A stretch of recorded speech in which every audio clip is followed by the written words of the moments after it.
Cool. Eh ben, top, c'est parti. C'est bon? Alors du coup, comme je vous disais, moi j'ai 32 ans, je suis franco-béninoise.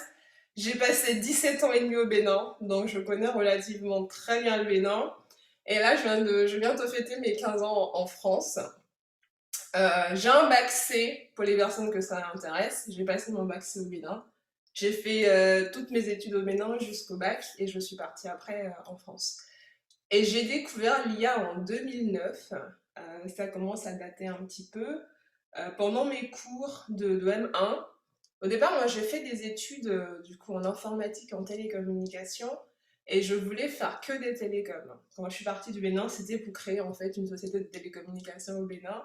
Et j'ai découvert en fait l'IA en 2009 pendant mon master 1. Et ça m'a vraiment passionnée parce que j'ai commencé à faire des cours de traitement du signal parce que du coup les télécoms, hein, ce qu'on transmet majoritairement avant Internet, c'était le signal voix. Et j'ai découvert le traitement d'image du coup en 2009 et j'ai compris que l'image était un peu comme un signal voix mais beaucoup plus compliqué. Et donc normalement quand on arrive à traiter de l'image, on devrait s'en sortir à traiter de la voix. Et moi, ce qui me motive particulièrement en intelligence artificielle, c'est de travailler sur des applications concrètes. Vous allez voir, je vais vous en parler dans mon parcours. Et je suis particulièrement attachée à la bienveillance et à la transparence. Donc, je vais essayer d'être la plus transparente possible aujourd'hui et la plus bienveillante possible en répondant à vos questions. Et les autres choses qu'il faut savoir à propos de moi, désolée, est-ce que vous voyez toujours mon écran? Oh là là. Il se passe des choses pas nettes aujourd'hui. Alors, les autres choses qu'il faut savoir à propos de moi, c'est que j'essaye au maximum d'œuvrer dans la vulgarisation de l'intelligence artificielle, notamment en français. C'est pour ça que j'ai accepté de participer, en fait, de répondre en fait à l'appel de Muriel. Et donc, je suis en train de créer un podcast sur la vulgarisation de l'IA en français, qui s'appelle Horizon IA, qui normalement sera très prochainement lancé. Parce que je trouve ça important qu'on parle d'IA en français, on en parle beaucoup en anglais, et on a l'impression que les francophones n'existent pas, mais il faut savoir qu'il y a énormément de francophones qui font de l'IA. Et puis au-delà de tout, comme ça vous en savez un peu plus que sur moi, à défaut de moi, c'est que j'adore manger, j'adore faire à manger, et mes fruits préférés au Bénin sont la mangue, la banane et l'ananas pain de sucre. Je précise le pain de sucre parce que je suis pas très fan de la cayenne. Et on reparlera d'ananas à la fin de cette présentation. Alors vous en savez un peu plus sur moi. D'un point de vue expérience professionnelle, je ne vais pas remonter jusqu'au bac, on va commencer en fait à partir de mon PhD. Donc en fait, je suis docteur en traitement d'image. J'ai soutenu ma thèse en novembre 2014 à l'université de Poitiers et j'ai travaillé sur la reconnaissance des images et des émotions portées par les images. Et ce qu'il faut savoir, c'est que moi, pendant ma thèse et après, j'ai enseigné à l'université et à l'UT pendant 3 ans, de 2012 à 2015. J'ai enseigné des cours de télécom, d'informatique et des cours de traitement d'image. Alors, j'ai été chef de projet traitement d'image chez Villemorin, qui est ce qu'on appelle en France un semencier. C'est quelqu'un qui crée de nouvelles semences et de nouvelles variétés du coup de fruits et de légumes. Et moi, j'ai travaillé chez Villemorin pour mettre en place en fait un système automatique qui permet par exemple de s'assurer qu'une courgette est verte, qu'une mangue est bien jaune, en tout cas qu'elle a le jaune qu'on attend et que l'ananas est bien calibré. C'est à peu près ce que j'ai fait pendant chez Villemorin. Et ensuite, j'ai eu un poste qui m'a permis de toucher l'ensemble de la chaîne, on va dire, intelligente en IA. J'ai été responsable de recherche dans une start-up à Rennes qui fait de la détection de contrefaçon d'articles de luxe. Tout à l'heure, je vous ai parlé d'applications concrètes. J'aime bien travailler sur des choses très, très concrètes. Et donc, le projet de cette start-up, au départ, c'était de permettre à monsieur, madame, tout le monde de prendre des photos d'un article de luxe, notamment de seconde main, et en fait d'authentifier cet article-là. Donc moi, quand je suis arrivée, il n'y avait rien de fait. J'ai monté le département R&D. On a mis en place ensemble les algorithmes qui permettaient de faire en partie ce qu'on devait faire. On n'a pas tout fait, hein, rassurez-vous. Vous pouvez me poser des questions sur ça, sur la fin, si ça vous intéresse. Et ensuite, je suis partie de chez Jules SAS parce que depuis 2009, je travaillais sur des images. Et j'avais envie de savoir si j'étais capable de faire autre chose que des images. Et donc, je suis passée de mon poste de responsable recherche à un poste de data scientist, où j'ai travaillé sur ce qu'on appelle les séries temporelles. Alors les séries temporelles, ça paraît très complexe comme ça, mais c'est très simple, hein. Il y a des séries temporelles partout.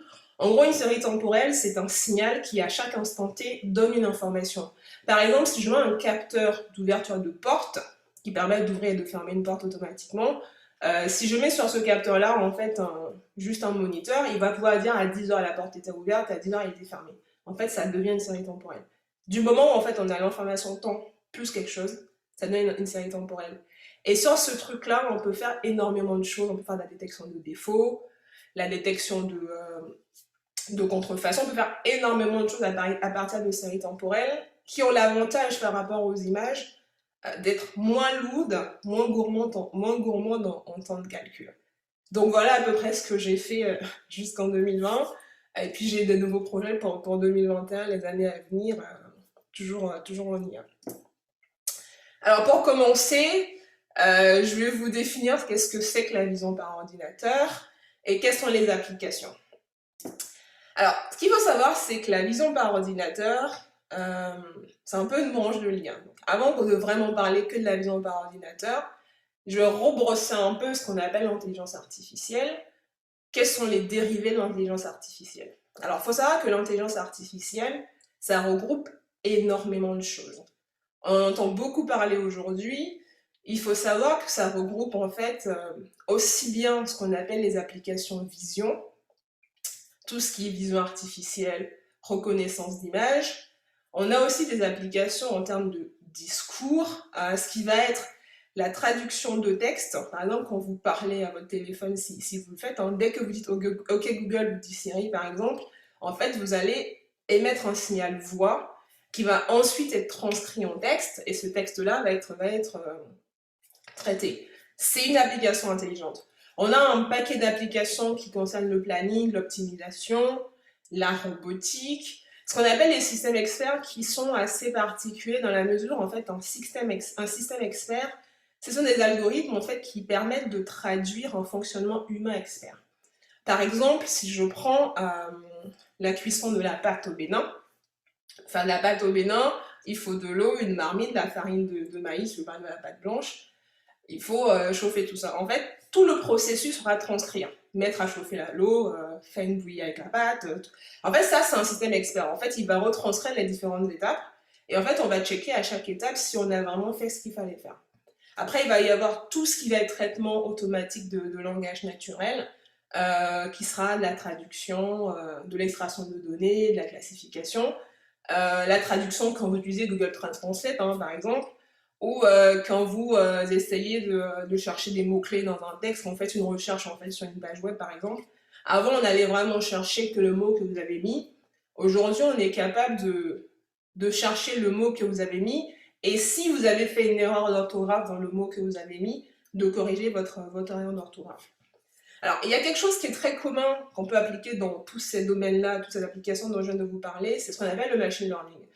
Alors, le machine learning, entendez apprentissage artificiel. C'est ni plus ni moins ça. C'est exactement la même chose, hein. Des fois, on l'appelle machine learning parce que c'est très anglicisme. Mais ça veut dire la même chose que l'apprentissage automatique ou artificiel. Et il y a énormément d'approches. Donc, une dont on entend vachement parler en ce moment, c'est ce qu'on appelle le deep learning. Alors, le deep learning, c'est un cas particulier de machine learning. Dans deep veut dire profond, en fait, c'est ce qu'on appelle un apprentissage profond.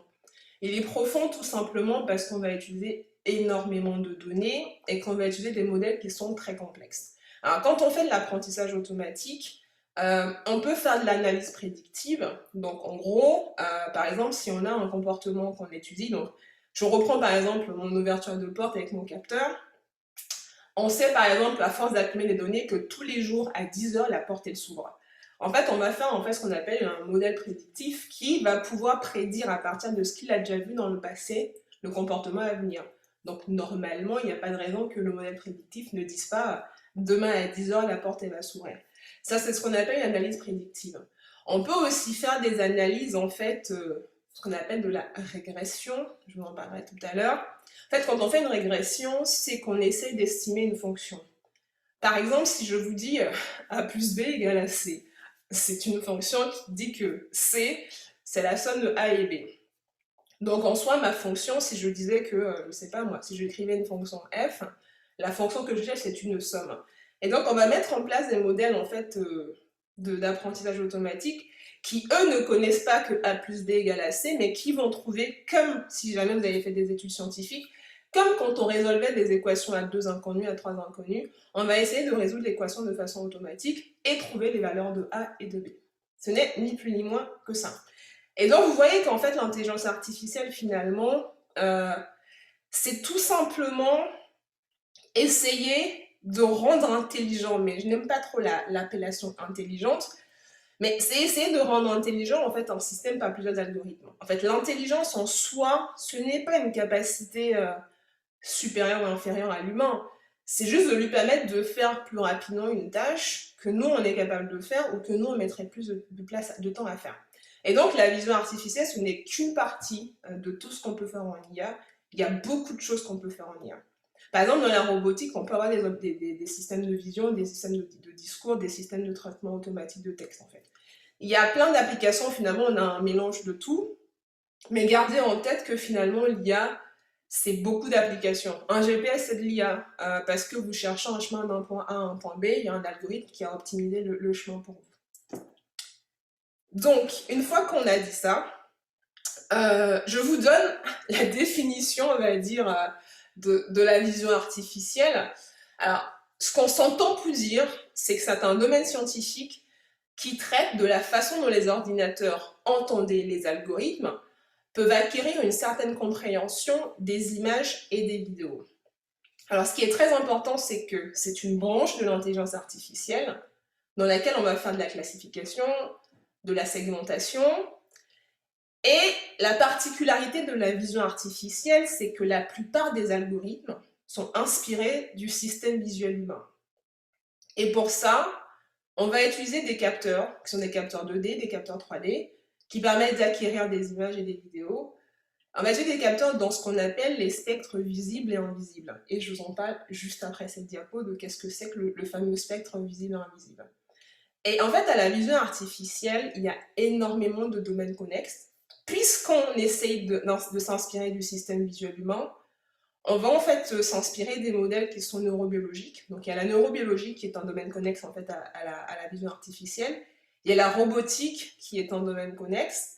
Et la physique des matériaux qui est un domaine connexe, parce que quand on essaye par exemple de faire une analyse de matériaux, du plastique ou du fer, on va faire des approximations qui sont basées sur la physique de ces matériaux-là. C'est pas que sur nos capteurs. Il y a du traitement de signal, hein, je vous ai dit, quand on traite en fait la donnée image, on peut traiter la donnée signal parce que finalement ce n'est qu'un signal qui est juste un peu plus complexe. Et il y a de l'informatique parce qu'il y a des programmes derrière tout ça, il y a des algos derrière tout ça.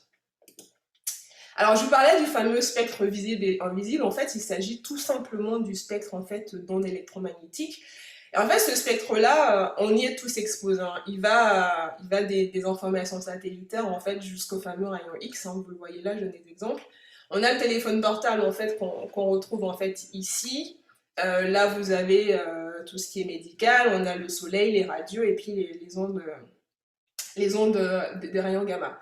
Donc finalement, on va dans ce spectre-là qui va des ondes radio jusqu'aux ondes gamma. En fait, juste ici, on a la lumière visible. Et en fait, la lumière visible, c'est ce qui est capté par les caméras. Ça va de 400 nanomètres à 750 nanomètres. C'est à peu près ce qui est capté aussi par nos téléphones portables. Donc, il faut savoir que quand on parle du visible, si vous avez fait de la physique, c'est la fameuse lumière qu'on décompose avec le fameux prisme là, qu'on voit à l'école. Ce n'est qu'une partie de ça. Et en fait, nous, nos yeux, finalement, ne traitent qu'une partie de ça. Et la subtilité, quand on va être en vision artificielle, des fois, on va aller chercher sur le spectre invisible, parce qu'en fait, on manque d'informations dans le spectre visible. En fait, vous voyez très bien que fait, dans mon spectre visible, hein, je vais du violet au rouge, il y a des informations qui vont nous manquer. Donc finalement, la vision artificielle, elle va s'occuper de tout ça, alors que finalement, nous, humains, on s'occupe vraiment que de ça. On voit très peu les ultraviolets, hein, on voit pas les rayons X, on voit pas les ondes du micro-ondes, mais on en a besoin des fois dans les approches automatiques. Alors, quelques applications de vision artificielle. En fait, dites-vous qu'il y a tout ce que vous pouvez imaginer, mais absolument tout, qui peut exploiter ou produire des images et des vidéos. On a des applications dans ce qu'on appelle l'aide à la décision en industrie et dans la santé.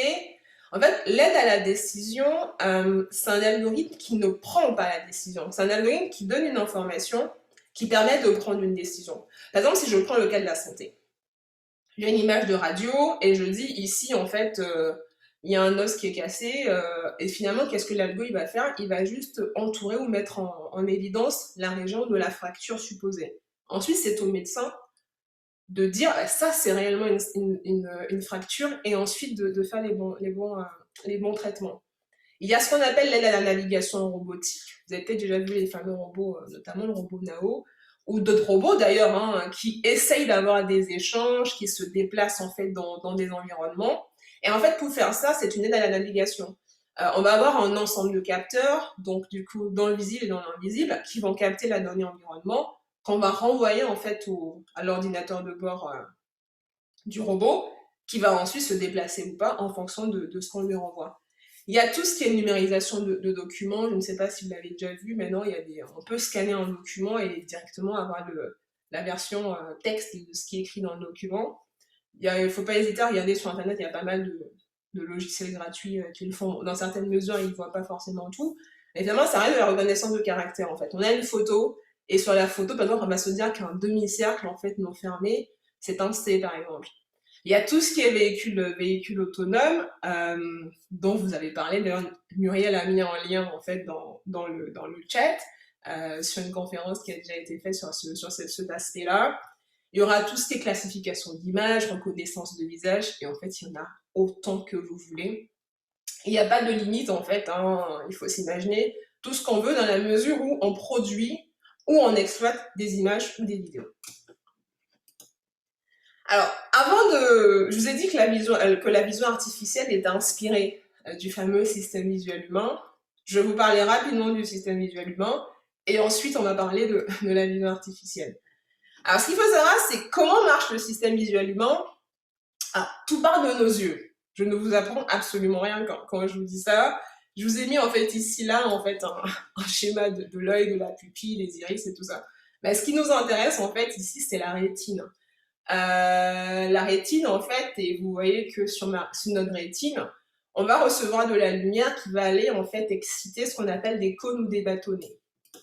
Et en fait, ces cônes ou des bâtonnets, ils fonctionnent, je vous ai dit, qu'on voyait dans le visible. C'est exactement ce qui se passe là.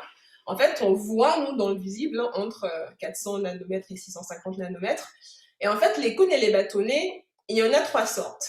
En fait, les fameuses couleurs primaires dont on parle souvent, on a ce qu'on appelle les cônes L, qui sont à peu près 64%, qui sont sensibles en fait au rouge. En fait, le rouge, en fait, c'est sur cette fin-là. Mais vous voyez que la sensibilité en fait du rouge, en fait, elle concerne pas que le rouge, en fait. Elle couvre un peu du cyan jusqu'au rouge. C'est comme ça qu'on fonctionne. On a des cônes verts qui sont un peu moins importants, 32%. Pareil, avec une sensibilité qui va partir du bleu jusqu'à vers du orange là-bas. Et on a les cônes qui sont très minoritaires, c'est les cônes S, qui sont les cônes bleus, qui, eux, principalement capturent énormément de bleu. Et ce qu'il faut savoir, par exemple, c'est que les personnes qui sont daltoniennes ont des problèmes de cônes. C'est souvent un problème de cônes qui crée ce daltonisme-là, qui fait qu'il y a des choses qu'on ne va pas voir. Alors, les cônes sont particuliers dans la capture de la couleur, alors que les bâtonnets vont capter l'intensité lumineuse. C'est ça qui nous permet de voir quand il fait nuit par exemple. Et donc, vous voyez que finalement, quand on veut copier la vision dans un système artificiel, on va un peu se baser sur ces fameux cônes-là. Et c'est pour ça qu'on parle souvent des capteurs rouge vers bleu ou de l'espace rouge vers bleu. Ça vient de là, c'est parce que notre vision est un peu calée comme ça. Alors, du coup, ce qu'il faut savoir, c'est que, je vous ai parlé des cônes, finalement, l'œil, sur notre œil, en fait, la rétine fonctionne comme ce qu'on appelle un capteur. Et donc, nos cônes vont nous permettre de percevoir la lumière du jour et les couleurs. Les bâtonnets nous donnent en fait une vision, je dis, des formes dans l'obscurité. En fait, les bâtonnets, c'est ce qu'on utilise en fait dans la nuit. Et ensuite, on peut se dire par analogie que le canal de transmission du coup de l'information captée, c'est le nerf optique. Parce que le nerf optique, il permet de transférer les infos de la rétine au cerveau. Et ensuite, le traitement de la donnée, elle se fait dans le cortex visuel humain. En fait, une fois qu'on a atteint le cortex visuel humain, on va exploiter en fait les informations qui sont capturées sur la rétine. Rassurez-vous, ça paraît très long comme ça, mais ça se passe très très très vite. Et donc, quand on a vu ça, j'ai envie de vous dire que l'œil humain est très bien fait, mais là vous allez être étonnés, on n'a pas une vision toujours objective. Et là, j'ai une question pour vous. En fait, je vous ai dit, ça va très vite parce que finalement, on a un capteur, un canal de transmission, et ensuite un acteur de traitement de la donnée qui est le cortex visuel humain, mais on aime aller très vite. Ça prend très peu de temps. Nous, on n'a même pas le temps de se rendre compte que là, l'image que je vous montre, elle est déjà montée au cortex, qu'il a déjà fait une réponse par rapport à la question que vous êtes en train de lire, et qu'ensuite, quand vous avez la réponse, il va repartir faire l'aller-retour. Vous n'avez pas le temps de vous rendre compte de ça. Et ce qui se passe, c'est que comme on va très vite, on a beaucoup d'illusions d'optique. Et c'est là que je vous pose la première question. À votre avis, sur cette image-là, où il y a deux cas de figure, il y a deux cercles d'extrémité, en fait, et deux cercles collés, à votre avis, quelle est la ligne la plus longue des deux lignes en rouge, si vraiment il y a une ligne qui est la plus longue? C'est pas un piège, mais à votre avis. J'attends vos réponses dans le chat, soyez pas timides. Soyez pas timide, allez, allez. Moi, je suis myope, donc je suis exemptée de l'exercice alors. Je suis myope aussi, Lionel. Ok, alors Armel Amoussou et Yazid ont dit que les deux sont identiques. En fait, c'est exactement ça. Les deux lignes sont identiques. Mais ce qui se passe, c'est que on va penser qu'elles sont différentes pour la simple raison que, comme il y a deux cercles aux extrémités, dans un premier temps, si vous avez fait gaffe, votre cerveau va vous renvoyer l'information, les deux lignes sont... La ligne du haut est plus longue que la ligne du bas. Mais en fait, elles sont identiques, les deux lignes. Ma deuxième illusion d'optique, c'est celle-là. Alors, si vous prenez chacune des colonnes, j'espère que mon écran est bien calibré, que ça se passe bien, est-ce que les carrés sur chaque colonne sont de la même couleur? Oui, Armel, en fait, c'est normal qu'on ait l'impression que la première ligne, elle est plus longue parce que, en fait, quand on a des objets, en fait, aux extrémités, par défaut, le cerveau pense que c'est plus long. Mais c'est exactement les deux mêmes lignes. Mais vous pouvez faire ça à la maison si vous voulez, c'est exactement les deux mêmes lignes. Mais en fait, c'est juste que, comme notre cerveau, il va vite, parce que dites-vous que ça se traite, mais vraiment en 10 millisecondes, moins que ça. Le cerveau traite énormément d'informations. Donc, qu'est-ce qu'il fait? En fait, il va au plus long, au plus rapide pour ne pas avoir d'informations dans le buffer. Donc, en fait, il va nous renvoyer une première information. Si on n'est pas d'accord et qu'on doute, il va changer. Mais si on ne doute pas, ça va rester comme ça. Du coup, c'est le même exercice, dans le même principe pour la deuxième illusion, mais qui est un peu plus facile. Mais vraiment, elle est un peu plus facile. Du coup, les réponses par rapport au carré dans le chat. Ouais, c'est ça. Alors, si vous prenez chacune des colonnes, est-ce que les carrés au centre sont pour vous de la même couleur? Il y a 2 oui déjà. Ouais, j'ai vu qu'il y a 2 oui. 3 oui. Final 4 oui, 5 oh là là. Bah, franchement, c'est très bien parce que du coup, ça veut dire qu'on n'a pas daltoniens, en tout cas, qui n'ont pas répondu aux questions et que mon écran est bien calibré. J'ai essayé de faire en sorte qu'il soit bien calibré. En fait, il y a juste deux carrés où on peut avoir un doute. C'est ce carré-là et celui-là. Et en fait, le doute qu'on a, il vient juste, en fait, du problème de contraste. Mais en soi, les carrés sont exactement de la même couleur. Mais si vous passez rapidement, il y en a plein d'autres. On pourrait faire des illusions à la fin, il y en a énormément. Parce que là, j'ai pris des illusions faciles quand même, parce que sinon, vous partez en courant, vous posez trop de questions. Et vous faites plus confiance à votre œil. Mais en fait, les carrés sont de la même couleur. Sachez quand même que si jamais l'éclairage est différent, les carrés vous paraîtraient de couleurs différentes. Parce que je vous ai dit, en fait, que sur la rétine, on capte la couleur. Et en fait, la lumière qu'on reçoit, en fait, elle peut changer en fait l'apparence de la couleur. En fait, le cerveau fait des adaptations. Comme vous avez vu les bons carrés de la bonne couleur, si je change de lumière, en fait, vous allez quand même continuer à les voir de la bonne couleur. Et donc, en fait, ces fameuses illusions font que on n'est pas toujours objectifs tous ensemble. Et pourtant, il faut qu'on trouve un juste milieu. Et c'est là où j'ai envie de vous dire que finalement, on a une vision humaine qui est très intelligente, qui est pleine de sens, parce qu'on donne beaucoup de sens à tout ce qu'on voit. Par exemple, si je vous montre une banane à chair violette, vous allez vous dire qu'elle n'est pas naturelle. Alors que si je montre ça à un ordinateur, il n'a pas de notion de naturel ou pas naturel si je ne lui ai pas appris. D'où la notion d'apprentissage artificiel. Si je vous montre un être humain à 4 pieds, c'est pas réaliste non plus. Alors qu'un ordinateur n'a pas cette notion de réalité, de réalisme, de pragmatisme. Il n'a pas de sens à donner. Un ordi, un algo, c'est subjectif. En fait, il traite toujours les informations de la même façon. Et donc, ce qu'on peut se demander, vu tout le sens que nous, on donne à tout ce qu'on fait, on peut se demander si la vision par ordinateur sera à la hauteur, si on est capable de donner du sens aux images, et si on est plus objectif ou pas. Je ne vais pas vous dire oui, je ne vais pas vous dire non, sinon c'est pas drôle. Je vais vous montrer comment on peut créer des algorithmes qui sont pragmatiques. Alors, pour faire ça, je vais vous montrer le mode de fonctionnement. Oui. Bonjour. Oui, bonjour. Oui. Oui, je vous écoute. Oui. Ah, je crois que vous avez une question. Ah non, du tout. Ok, super. Alors du coup, pour créer un système de vision qui soit relativement pragmatique, là je vous ai remis en fait le système visuel humain en bas. On a l'œil, le cerveau qui traite les informations. Là par exemple, c'est la même entrée. C'est des entrées avec des fruits. Le cerveau va répondre qu'est-ce que c'est. Alors nous, qu'est-ce qu'on fait dans un système de vision artificielle? On a nos entrées. Je tiens juste à dire quelque chose. Oui, allez-y. Il y a ma copine Marilou. Vous avez votre copine Marilou? Bah sympa, bonjour Marilou.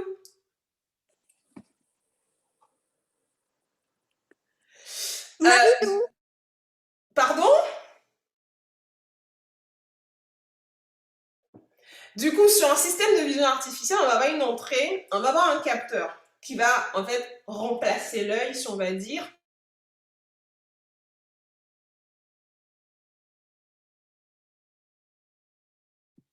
Cintiche, 2 secondes, s'il te plaît. 2 secondes. Reviens à la précédente slide. Ah, attends. Là? Oui, c'est bon.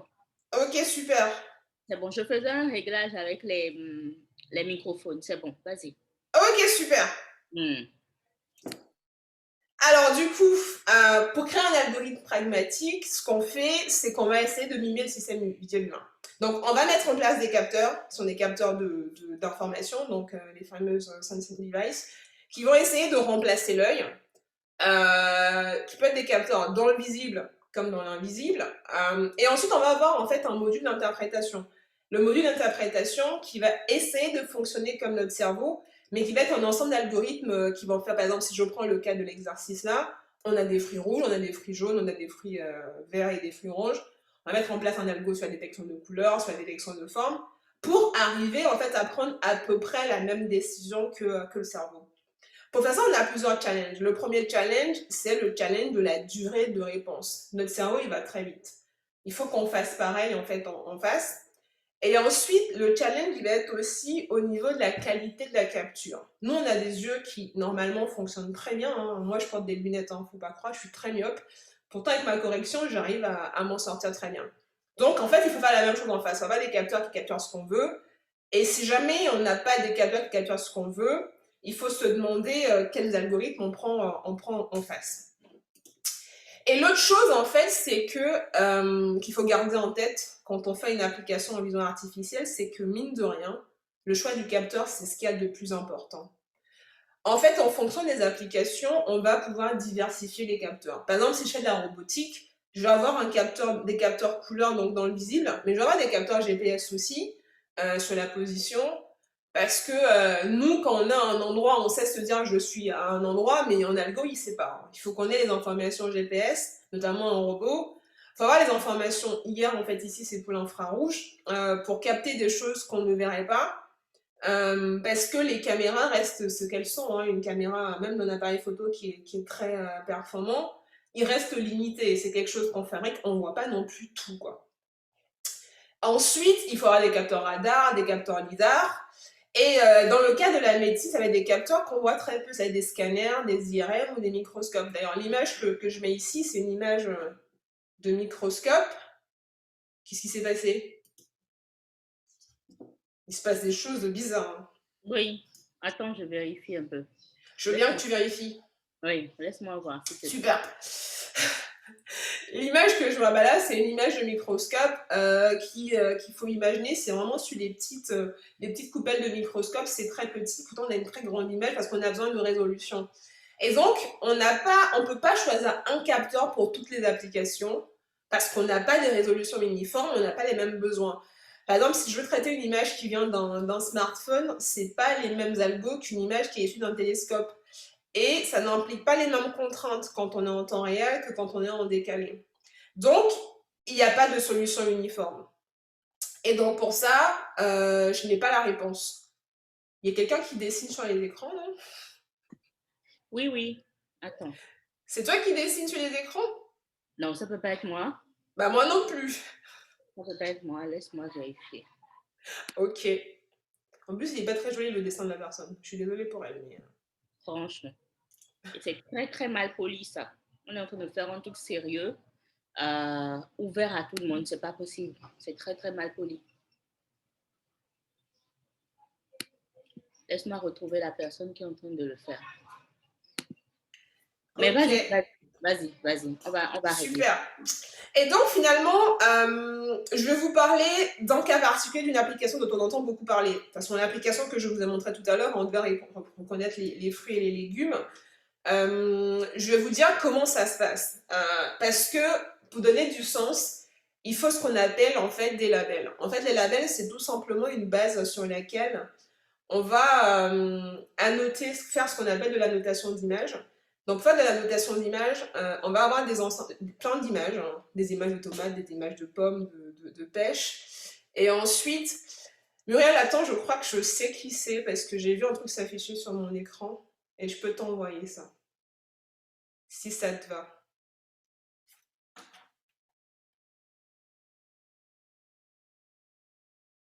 Deux secondes, hein, j'essaie juste de régler ça. De régler ça. C'est pas très méchant, hein. Juste ça. Et puis.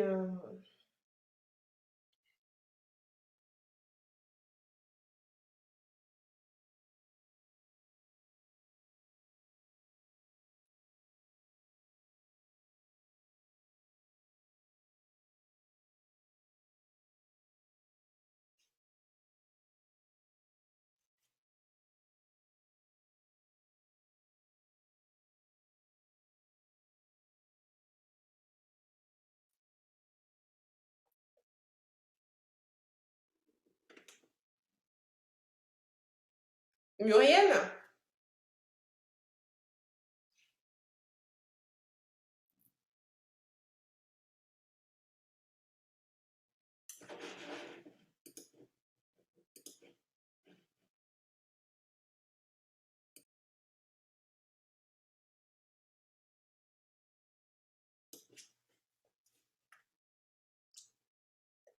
Du coup, je suis désolée, on va attendre que vous y voyez quelque chose sur l'écran avant de continuer. J'aime bien l'art, mais là, quand même, c'est un art qui n'est pas très. On n'apprend pas grand-chose de ça. Euh, Et puis, ça aurait été marrant si c'était encore des tomates ou des pommes ou des pêches, quoi. Là, c'est pas du tout ça.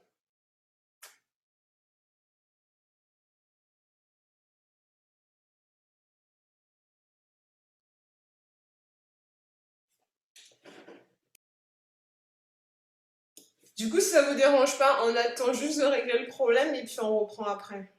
Ça va tout le monde? Je mets un mot dans le chat.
Oui, il n'y a plus de son parce que personne ne parle pour le moment. Le temps qu'on En fait, règle.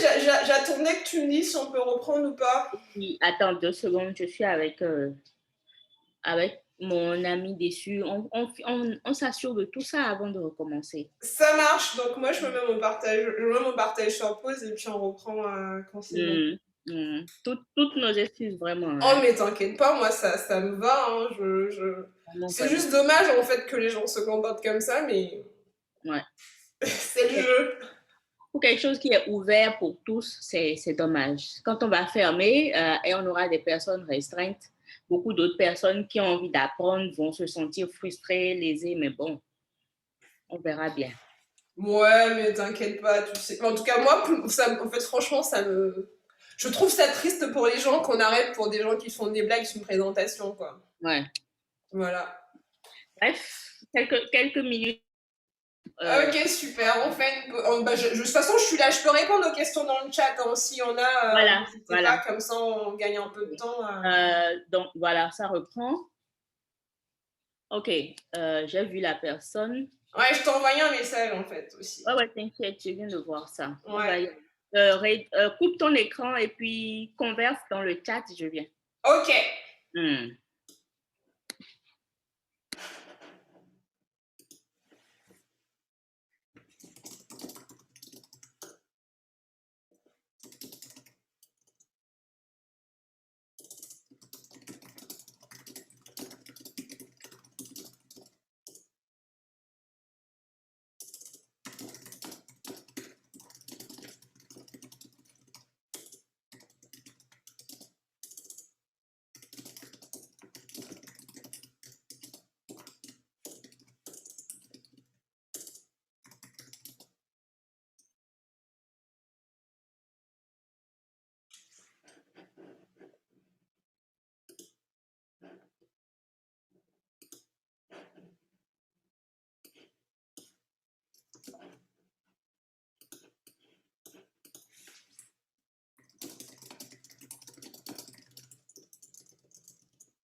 Attends, mais les gens, ils sont graves, quoi, chérie.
Alors, j'ai une question dans le chat de Armel qui demande en quoi l'IA participe à la vidéosurveillance autonome.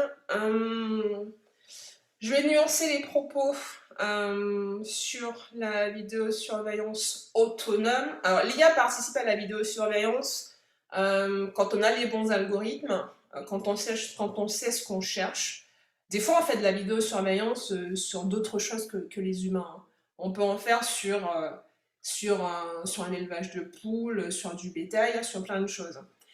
Et sur la partie autonome, il faut toujours savoir que une solution qui est autonome, elle est, comment dire, elle est autonome sur un certain nombre de critères. Ça ne veut pas dire que c'est meilleur que l'humain, parce que j'aime bien dire ça souvent. On peut mettre en place un système de vidéosurveillance autonome, par exemple si on fait un algorithme. Si je prends par exemple le cas de on surveille l'entrée ou la sortie d'une porte. On va pouvoir vérifier si certaines personnes rentrent ou elles sortent. Mais en fait, on connaît ces personnes-là, donc on va mettre en place un système autonome qui va les reconnaître ou pas. Mais ça reste une autonomie qui dépend en fait d'une contrainte. Et donc, il y a beaucoup d'algorithmes pour faire ça. On peut faire des algorithmes de reconnaissance de personnes, comme on peut faire des algorithmes de reconnaissance de couleurs parce que ce qu'on veut surveiller est d'une couleur particulière. On n'est pas obligé de prendre des caméras rouge, vert, bleu, hein, comme je dis. On peut faire des caméras dans l'invisible, notamment. Et dans ce cas-là, on va avoir des solutions qui vont être en infrarouge. Par exemple, si vous avez déjà vu des reportages animaliers dans la nuit, quand on surveille les animaux, on va travailler dans l'infrarouge parce qu'on les voit mieux. Et donc, un algorithme, je n'avais pas un seul d'algorithme en fait de vision artificielle pour faire de la vidéosurveillance en fait autonome.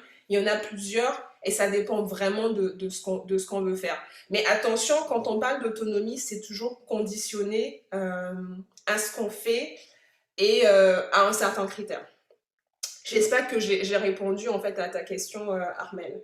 Alors j'ai une deuxième question de Cyril qui me demande si je peux l'aider sur des pistes pour la recherche d'un mot-clé dans un CV sans l'ouvrir en PHP. Alors, on peut faire de la reconnaissance de mots-clés dans un CV. Il n'y a pas qu'un seul langage qui le permette, il y a beaucoup de langages qui le permettent. Alors, particulièrement en PHP, je ne sais pas si c'est vraiment un seul langage qu'il faut choisir, mais je peux regarder si j'ai le temps rapidement. Je donnerai des contacts sur la fin pour regarder des fonctions qu'ils font. Mais sinon, sur des algos, par exemple en Python, il y a beaucoup de fonctions qui le font. Quand on fait du traitement de texte, par exemple, quand on cherche un mot, par exemple, si je cherche le verbe, si je cherche le mot, je ne sais pas moi, manger, on va chercher le mot manger à la fois dans sa version verbe, dans sa version verbe conjugué. Il y a beaucoup de choses en fait qui le font dans tout ce qu'on appelle NLP, qui sont des bibliothèques qui existent et il y a beaucoup de choses en Python. Donc en fait, on pourra le faire en Python, mais en particulièrement en PHP, je n'ai aucune idée, mais je pense que l'équivalent existe et on pourra en discuter ensuite. Coucou. Oui, coucou Muriel. Alors, j'ai verrouillé la réunion, donc plus personne d'autre ne pourra rentrer.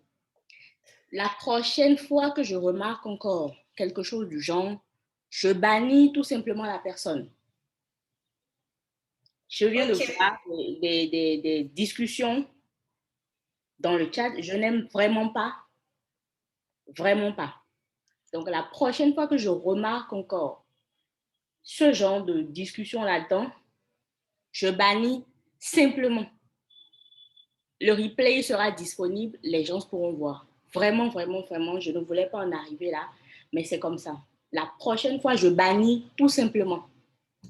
C'est bien trop sérieux et trop important ce qu'on est en train de faire là. Non, non. Par contre, je te dirais juste quand Dimitri va vouloir se connecter pour la fin de la réunion, je te dirai ça. Je réponds juste avant à une autre question de Muriel qui demande est-ce qu'on peut se passer du deep learning pour faire des choses relativement précises en matière de reconnaissance d'image?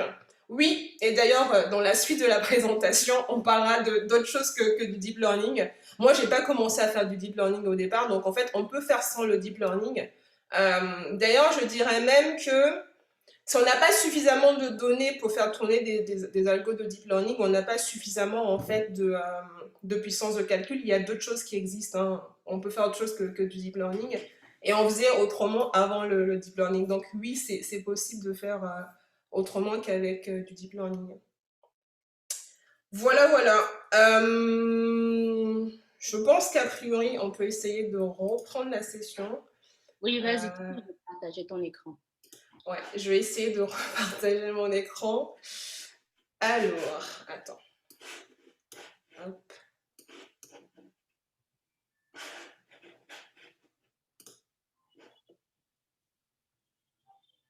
Est-ce que c'est à nouveau bon? Est-ce Non, que tout le attends. monde revoit mon écran? Non, pas encore.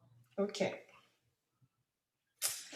Attends, mais je te dis ça, mais c'est normal. Normalement, ça devrait être bon. Oui, ça va. Ok, Donc, super. tu m'aides encore avec la vision par ordinateur au cas où. Tu veux que je remonte ou Non, non, non, non, je veux dire tout à l'heure par rapport au mail que tu m'as envoyé pour l'attention par rapport à la perturbation. D'accord? Oui, ça marche, t'inquiète. Ouais, je te dirai ça. Ok, merci. Alors du coup, pour revenir, on a commencé à en parler un petit peu justement avec la dernière question de l'autre Muriel sur le chat qui me demandait est-ce qu'on peut se passer de deep learning. En fait, là, c'est un peu le process classique quand on fait de la classification des reconnaissances d'images. On a des bases d'images sur lesquelles, en fait, on calcule ce qu'on appelle un ensemble de descripteurs, donc des features.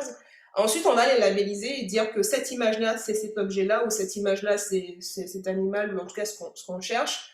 Ensuite, on va entraîner ça. Donc, il y a une phase en fait d'apprentissage. En fait, on apprend à un algorithme en fait à reconnaître ce qu'on lui présente. Et ensuite, dans la phase de reconnaissance, on va en fait pour chacune des images recalculer des descripteurs avec le modèle qu'on a appris, faire une prédiction. Et finalement, ça reste toujours le même principe, hein. Que ce soit un algorithme de deep learning ou pas, c'est que des particularités sur la partie deep learning, et on en parlera juste après. Donc en fait, il y a beaucoup de solutions qui existent, notamment une des façons de se passer du deep learning, en fait, c'est de trouver les bons descripteurs. Quand on a affaire à quelque chose qui est discriminant par la couleur, c'est de garder la couleur. La couleur, j'entends vraiment la valeur rouge, la valeur bleue, la valeur verte, si on a ça comme information. Ou d'autres choses, ça peut être la forme en fait, si on veut discriminer des choses qui sont rondes, des choses qui sont longilignes ou qui sont rectangulaires, on va prendre en fait le rapport longueur-largeur, des choses comme ça, calculer des abscisses des courbures, c'est des formules mathématiques qu'on va appliquer sur nos images. Alors du coup, je vais vous parler d'une application que moi j'ai faite du coup pendant ma thèse. On n'a pas fait de deep learning. C'est pour ça que je disais qu'on pouvait se passer de deep learning. Je vais vous parler de ce qu'on appelle la recherche d'images par le contenu, avec un cas particulier où moi j'ai utilisé ce qu'on appelle la science visuelle. Alors pour vous planter le décor, qu'est-ce qu'on appelle la recherche d'images par le contenu? Le principe est relativement simple et vous l'avez dans Google Images si vous prenez l'onglet recherche par le contenu. Si vous tapez Google Images, sur le côté, vous pouvez cliquer, il y a un petit appareil photo qui vous permet d'aller chercher une image et de chercher dans la base de données Google toutes les images qui lui ressemblent. Donc le principe est simple, on a une image requête et à partir de cette image requête-là, on va chercher toutes les images qui lui ressemblent dans une base. Et donc en fait ici, vous voyez moi mon image de requête, là c'est mon image en haut à gauche, et on va avoir en fait un ensemble d'images qui lui ressemblent dans ma base. Vous voyez par exemple que les images que je ressors sont des images où on a une modification d'orientation. Là par exemple, on a un problème de flash sur l'image qui occulte une zone. Et donc, en fait, il faut mettre en place des descripteurs qui prennent en compte toutes ces modifications-là. Et donc, pour faire ça, c'est principalement le même process que je vous ai présenté tout à l'heure. En fait, on a ce qu'on appelle une base de mots. En fait, les mots, ce n'est ni plus ni moins des descripteurs qu'on calcule. À partir de ces descripteurs-là, en fait, on va aller chercher sur mon image requête une similarité. Dites-vous que c'est vraiment des mesures de distance qu'on fait pour savoir si je fais la distance, si ceux qui ont fait des maths, c'est un peu ça. Hein. Ma distance, en fait, entre un point A et un point B, est-ce que la distance est relativement petite? Et pour être concret, par exemple, là, j'ai une base d'images là, je veux dire comment on construit des mots. Par exemple, je vais découper ma petite image, mon image ici, en plein de petits bouts. Et en fait, c'est ces petits bouts-là que je vais aller chercher ensuite dans plein d'autres images. Et l'image qui va rassembler le plus de bouts de mon image requête sera l'image ressemblante.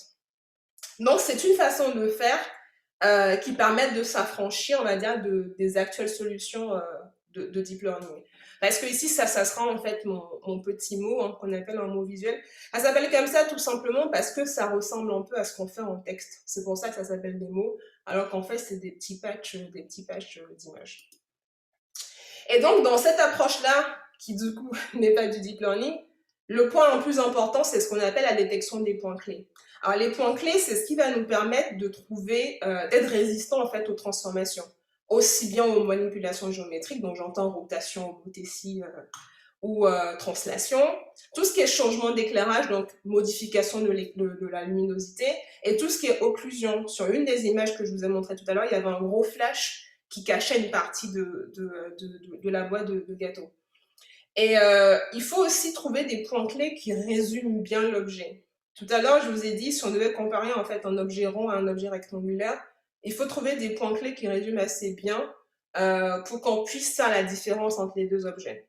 Il faut trouver le bon compromis entre trop ou pas assez de points clés. Et c'est là où moi, pendant ma thèse, on a fait des tests sur plusieurs types de points clés. Là, maintenant, je vous montre deux résultats de points clés pour que vous voyez vraiment de quoi on parle. Les points clés, c'est souvent des informations géométriques. Si je reprends mon affaire d'un objet rond, d'un objet rectangulaire, sur un rectangle, on a des coins, ce qu'on n'a pas sur le cercle. On a une infinité de coins sur un cercle. Donc, on va aller chercher vraiment des informations géométriques. Et là, je vous montre deux détecteurs différents. Le détecteur qu'on appelle le DOG, qui a une différence de gaussienne, et en fait, un autre détecteur qui s'appelle le détecteur de Harris. On voit que sur cette image-là, les détecteurs ne produisent pas le même nombre de points clés. Et sachez que mes points clés, c'est eux qui me permettent de générer mes petits patchs d'images, donc mes petits mots visuels. Je vais faire un focus sur ce détecteur de DOG, c'est pour que vous ayez une idée de comment ça marche concrètement, pour que ça reste pas, que ce soit pas que du vent, ce que je dis. En fait, le DOG, c'est ce qu'on appelle une différence de gaussienne, et pour faire simple, la gaussienne, en fait, dans une image, c'est exactement ce qu'on voit en maths, c'est une dérivée première qu'on fait. En fait, on va faire ça sur plusieurs échelles. Pour faire simple, on prend une image, on va la réduire de taille sur plusieurs images, on va calculer les dérivées premières, on va faire la différence entre les dérivées premières, et la différence entre nos dérivées premières vont nous donner en fait des points qu'on appelle les extrémas. Là, vous avez, c'est plus parlant quand on voit ça sur une photo. Là, c'est mon image, et là, c'est le résultat du DOG. Et vous voyez en fait que, par exemple, là, c'est beaucoup plus foncé, parce que quand je reviens à mon image, il y a vraiment une grande variation, en fait, aussi bien de couleur que de forme, entre le fond derrière ici et ma feuille. Et donc, ce qu'on va faire, c'est qu'on va partir d'une image qui ressemble en fait à l'image en couleur. On va travailler sur ce résultat-là, qui est le résultat finalement des contours. Et ces contours-là vont nous permettre ensuite de faire notre connaissance.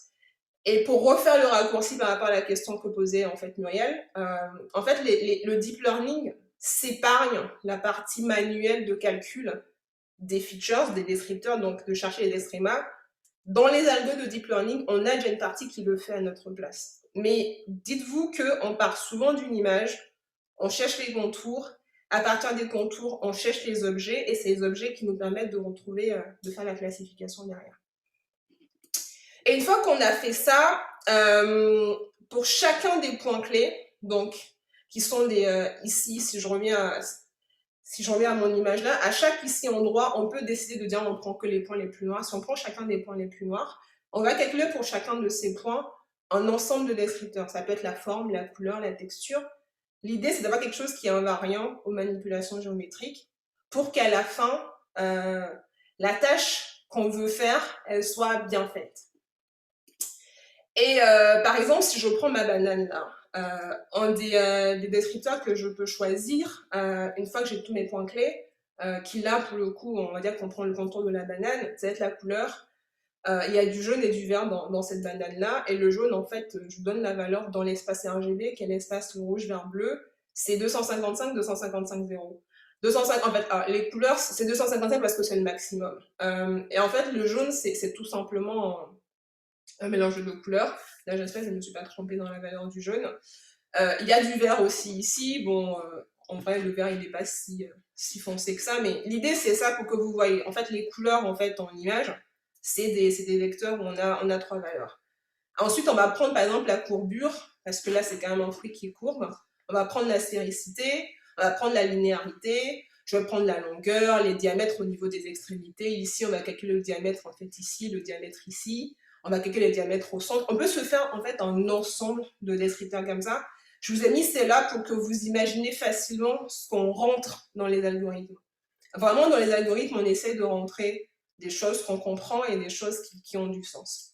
Et en fait, une fois qu'on a fait ça, on va pouvoir faire de la recherche d'images par le contenu. On a deux approches. Une fois qu'on a fait notre recherche d'images par le contenu, je vous ai dit, à partir des descripteurs, on va faire de l'apprentissage automatique, l'apprentissage artificiel, du machine learning, comme je vous ai dit au début.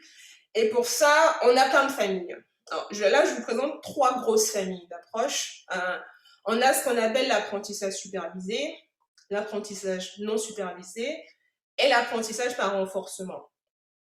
L'apprentissage supervisé, c'est exactement ce dont je vous ai parlé tout à l'heure, c'est que on a des images, on sait ce que c'est, on met les labels et en fait on essaye de trouver des fonctions qui permettent d'aller vers ces labels-là. Ça demande une partie d'annotation. L'apprentissage non supervisé, on n'a pas de label. Souvent, on va faire beaucoup de calculs statistiques.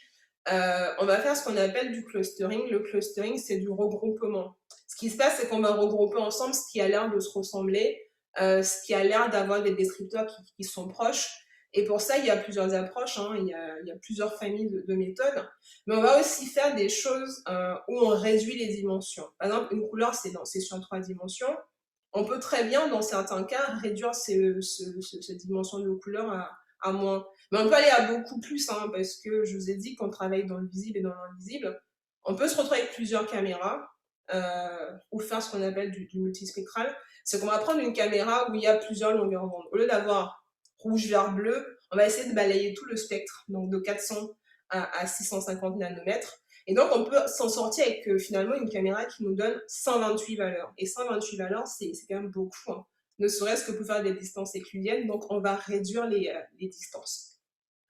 Donc, il y a toute cette famille-là de méthodes qu'on va utiliser. La plupart, elles sont déjà implémentées.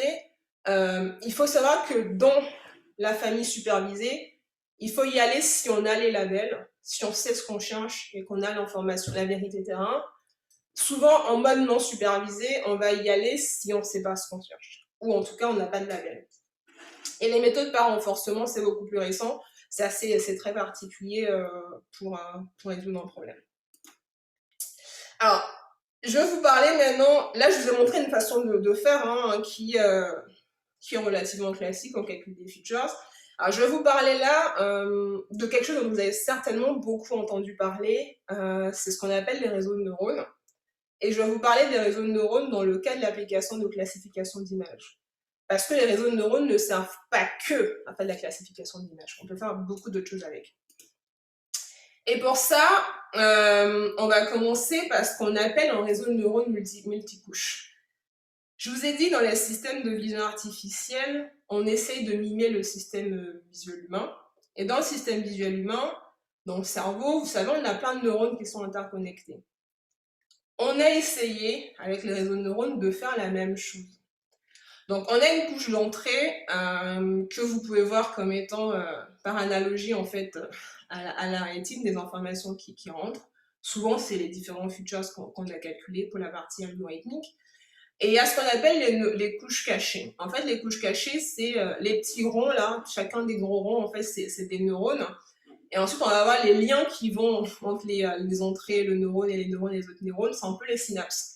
Et l'idée, c'est que comme c'est organisé dans notre cerveau, en tout cas, on essaie d'approcher ça, nos neurones sont interconnectés entre eux. On va avoir une information qui va arriver, soit une impulsion d'un courant électrique qui va arriver sur un neurone. Il va en fait exciter un autre neurone, il va déclencher une réaction, ce qui va faire qu'à la fin, on va prendre la décision. Dans l'idée, c'est la même chose. Et donc, chacune de ces liaisons-là, on a une fonction qui active ou pas un neurone qui va répondre comme ça, en fait, en chaîne. Et donc, l'idée, c'est vraiment de faire le même principe. Et donc, c'est ce que je disais, si on regarde au niveau d'un neurone, si je prends par exemple, j'isole ce neurone-là, en fait, au niveau de mes connexions, donc du coup, de mes synapses, on a des fonctions. Du coup, W, c'est une fonction qui a un poids. On va rajouter une information de biais. C'est comme ça qu'on fonctionne aussi hein, dans le cerveau. C'est moins simple que ça. Donc, en fait, à la fin d'un neurone, en fait, on a une fonction. À la sortie, en fait, ici, si je prends le premier neurone bleu en haut, tout en haut à gauche, à la fin ici de ma fonction, à la sortie de mon neurone, en fait, j'ai une nouvelle valeur qui va être retranscrite en fait à un autre neurone derrière. C'est comme ça que fonctionnent en fait hein, les réseaux de neurones. C'est vraiment ça. Dites-vous que schématiquement, c'est un peu pour copier notre fonctionnement. En entrée dans le réseau de neurones, on a des features qu'on a choisis, qu'on a calculés. Ensuite, on choisit les fonctions en fonction de ce qu'on veut sur la couche de sortie. Dans le cas de la classification, sur les dernières couches de sortie, le nombre de neurones sur la couche de sortie est égal à ce qu'on appelle le nombre de classes. Par exemple, si je reprends mon cas où j'avais un bol des fruits, donc j'avais des pommes, des pêches et des bananes, on va avoir en fait 4 classes. La classe bol, la classe pomme, la classe banane et la classe pêche. Parce que c'est ce qu'on cherche. Mais on peut faire d'autres choses, hein, et les fonctions vont être complètement différentes. Et donc, le deep learning, c'est quoi? En fait, le deep learning, ce n'est ni plus ni moins un réseau de neurones particulier. Un réseau de neurones particulier dans le sens où, vous l'avez ici, n'ayez pas peur, vous l'avez ici en fait à droite, c'est un réseau de neurones dans lequel on a énormément de couches et on a énormément de neurones interconnectés. Par rapport en fait ici à un réseau de neurones qui n'est pas profond. Je vous ai dit en fait quand on parle de deep, en fait c'est parce que c'est un modèle profond, c'est un réseau de neurones qui est profond. Là il y a que 3 couches, mais il peut y en avoir beaucoup plus que ça, ou elles peuvent être beaucoup plus connectées entre elles. Et donc c'est ces structures là très compliquées. Vous voyez bien, imaginez juste un peu le nombre de calculs mathématiques qu'il y a à faire à l'entrée de chacun des neurones, hein, parce que je vous ai dit il y a cette fonction là à appliquer à chaque entrée. Vous voyez bien que quand je suis là, à chaque entrée de mes neurones, ça fait énormément de calculs à faire. Et donc, ça demande beaucoup de ressources. Et donc, un réseau de neurones, c'est vraiment ça. Et ça a la particularité que dans le cas d'une image, la couche d'entrée ici, elle peut directement être une image. Parce que la complexité de chacune des couches cachées calcule à notre place les descripteurs. Je ne sais pas si c'est relativement clair, mais c'est vraiment ça la grosse différence. Un deep learning, on utilise des gros réseaux de neurones qui sont ce qu'on appelle des réseaux de neurones profonds. On a beaucoup de couches qui sont très interconnectées entre elles, et donc cette interconnexion entre elles et le nombre de couches en fait implique d'avoir en fait une puissance de calcul qui permette en fait de faire tous les calculs mathématiques que ça demande. Alors, si je fais c'est ce dont j'ai parlé, si on fait une comparaison, on va dire, relativement schématique et simple, de deep learning vs machine learning classique, sachant que le deep learning, ça reste du machine learning. Dans le cas d'un machine learning classique, tel que je vous ai présenté là quand je vous ai parlé des dogs et de ma banane avec les features que j'ai choisis, on a une entrée, on fait une extraction de caractéristiques, on fait une classification qui nous dit si oui ou non, par exemple, la photo en entrée, c'est une voiture. Dans le cas du deep learning, on a une entrée, une sortie, et entre les deux, en fait, le réseau de neurones, il fait à la fois le calcul de descripteurs et la classification. Ça simplifie les choses, mais ça complexifie les calculs.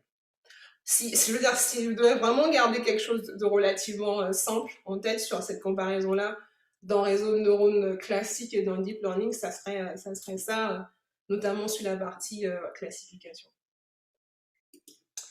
Alors, je vous ai dit, on essaie de créer des algorithmes pragmatiques.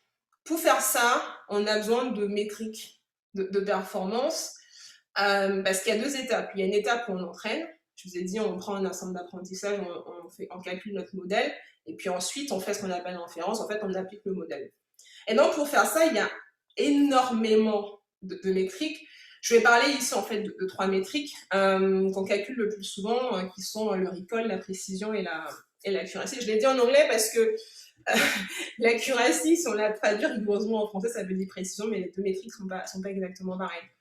Donc quand on fait de la classification, il y a ce qu'on appelle les faux positifs qui sont ici, les faux négatifs, les vrais positifs et les vrais négatifs. Alors qu'est-ce que c'est? On a ce qu'on a au départ, les labels qu'on a fait et ce qui est prédit. Un vrai positif, ce qui est ici, c'est quelque chose qui était, par exemple, si je prends un chien, c'est un chien qui était labellisé chien. Quand on a fait la prédiction, on le labellise chien. Là, c'est un vrai positif. Qu'est-ce que c'est qu'un faux négatif? Eh bien, en fait, un faux négatif, c'est un chien qu'on n'a pas labellisé chien. On l'a peut-être labellisé chat. Du coup, il n'est pas dans la classe attendue. Ça devient un faux négatif. Qu'est-ce que c'est qu'un faux positif? Ça serait un chat qu'on appellera un chien. En fait, c'est pas un chien. Et donc, en fait, un vrai négatif qui est ici, en fait, c'est quelque chose qui n'est pas chien. On a dit que c'est pas un chien et puis on n'en parle plus. Et en fait, tout ça permet en fait de pouvoir avoir une notion de performance de ce qu'on calcule. Et en fait, ce tableau-là, en fait, ce fameux tableau hein, de vrai positif, de faux positif, c'est ce qu'on peut appeler aussi des fois la matrice de confusion qu'on a que deux classes. Il y a pas mal de métriques comme ça qu'on utilise qui permettent quand même de savoir si on apprend vraiment quelque chose. Parce que l'idée, c'est quand même d'avoir le moins possible de faux positifs et de faux négatifs et le plus possible de vrais positifs et de vrais négatifs. En fait, il faut que la diagonale de cette matrice soit quand même ait quand même les valeurs maximales. Et donc, quand on regarde ces trois métriques-là, elles permettent d'analyser cette information et de savoir si l'apprentissage est bon ou pas. Parce que si on a un apprentissage qui n'est pas bon, on peut toujours le réentraîner avant d'arriver en fait à la partie inférence. Alors, d'un point de vue particularité du deep learning, je vous ai dit, les entrées peuvent être directement des images. Les premières couches calculent de façon implicite les descripteurs, mais attention, comme c'est des réseaux de neurones qui sont quand même très gros, on a besoin d'annotation, mais ça, pour toutes les classifications supervisées. Mais on a besoin de beaucoup d'images et d'une grande diversité de bases de données pour pouvoir, pour ne louper aucune information. Dans le sens où, comme c'est les réseaux de neurones qui prennent en compte les descripteurs, il vaut mieux avoir suffisamment d'images qui représentent la diversité qu'on cherche. Par exemple, si vous essayez de classer des images de voitures, par exemple, si vous essayez de classer les images de la circulation, il y a des voitures, des bus, des camions, des piétons, il vaut mieux qu'il y ait au moins tout ça dans votre base d'images, mais limite dans autant de couleurs que vous voulez, mais surtout dans autant de situations. Il faut qu'il y ait des voitures derrière des camions, des camions derrière des motos. Il faut qu'il y ait beaucoup de diversité pour que les descripteurs qui sont choisis soient pertinents pour que ça marche à la fin. Et on a besoin de puissance de calcul importante pour entraîner. C'est pour ça que j'ai souvent, quand on n'a pas assez de puissance de calcul pour entraîner, maintenant on peut le faire hein, sur Internet, sur Cloud, mais si on n'a pas beaucoup de diversité, c'est peut-être pas forcément vers ça qu'il faut aller. Si on a une application qui est simple, il faut poser les choses sur un papier, se poser les bonnes questions avant de faire son choix. Concrètement, si jamais vous avez envie de faire ça par vous-même ou de comprendre un peu l'environnement apprentissage artificiel aujourd'hui, il y a beaucoup d'outils qui permettent de le faire. Là, je vous en donne quelques-uns, mais ils sont pas, c'est pas les seuls. En termes de programmation, on peut le faire sous Python. En Python, c'est un langage. Il y a C ou C++, c'est aussi un langage. Il y a MATLAB aussi qui le fait, donc du coup Scilab.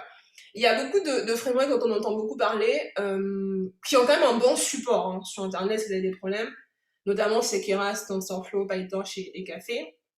Sachez que il y a beaucoup de modèles qui sont déjà pré-entraînés. Par exemple, si vous voulez faire le cas de la circulation des images de voitures et de bus, ça existe déjà, c'est déjà pré-entraîné, donc vous pouvez récupérer ce modèle-là pour directement passer soit à l'inférence, soit modifier les poids pour coller à ce que vous voulez. Et parmi les modèles pré-entraînés, il y a le LO, il y a Mask CNN. Et les modèles sont pré-entraînés en fonction de ce que vous voulez. Il y a ce qu'on appelle la segmentation, la classification, la reconnaissance. Il y a beaucoup d'applications. Donc, n'hésitez pas à regarder ce qui se fait avant de tout recommencer par vous-même. Et là, j'ai mis des exemples. Il y a TensorFlow, il y a Theano, pardon, il y a Spark. Il y a énormément d'environnement pour le faire. Faut pas hésiter. Il y a beaucoup de forums d'ailleurs où on discute de ça.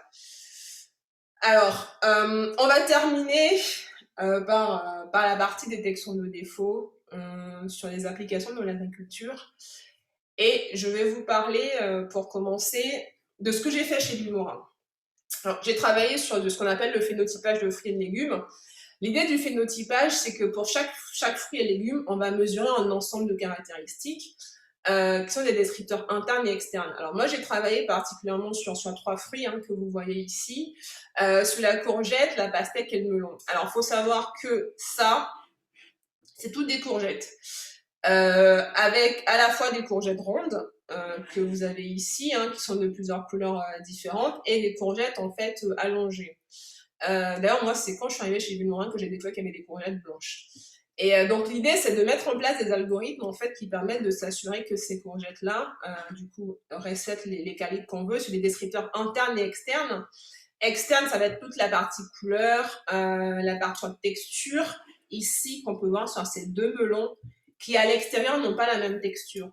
Ici, on a quelque chose qui ressemble en fait à de la dentelle toute fine. Et cette dentelle toute fine ici, elle est, comment dire, elle est entrecoupée par ces traits longitudinaux ici. Et donc, il faut faire des choix de descripteurs qui répondent à toute cette diversité-là. Et faire des choix de choses qui marchent en temps réel et qui sont pertinentes. Et comment on fait ça?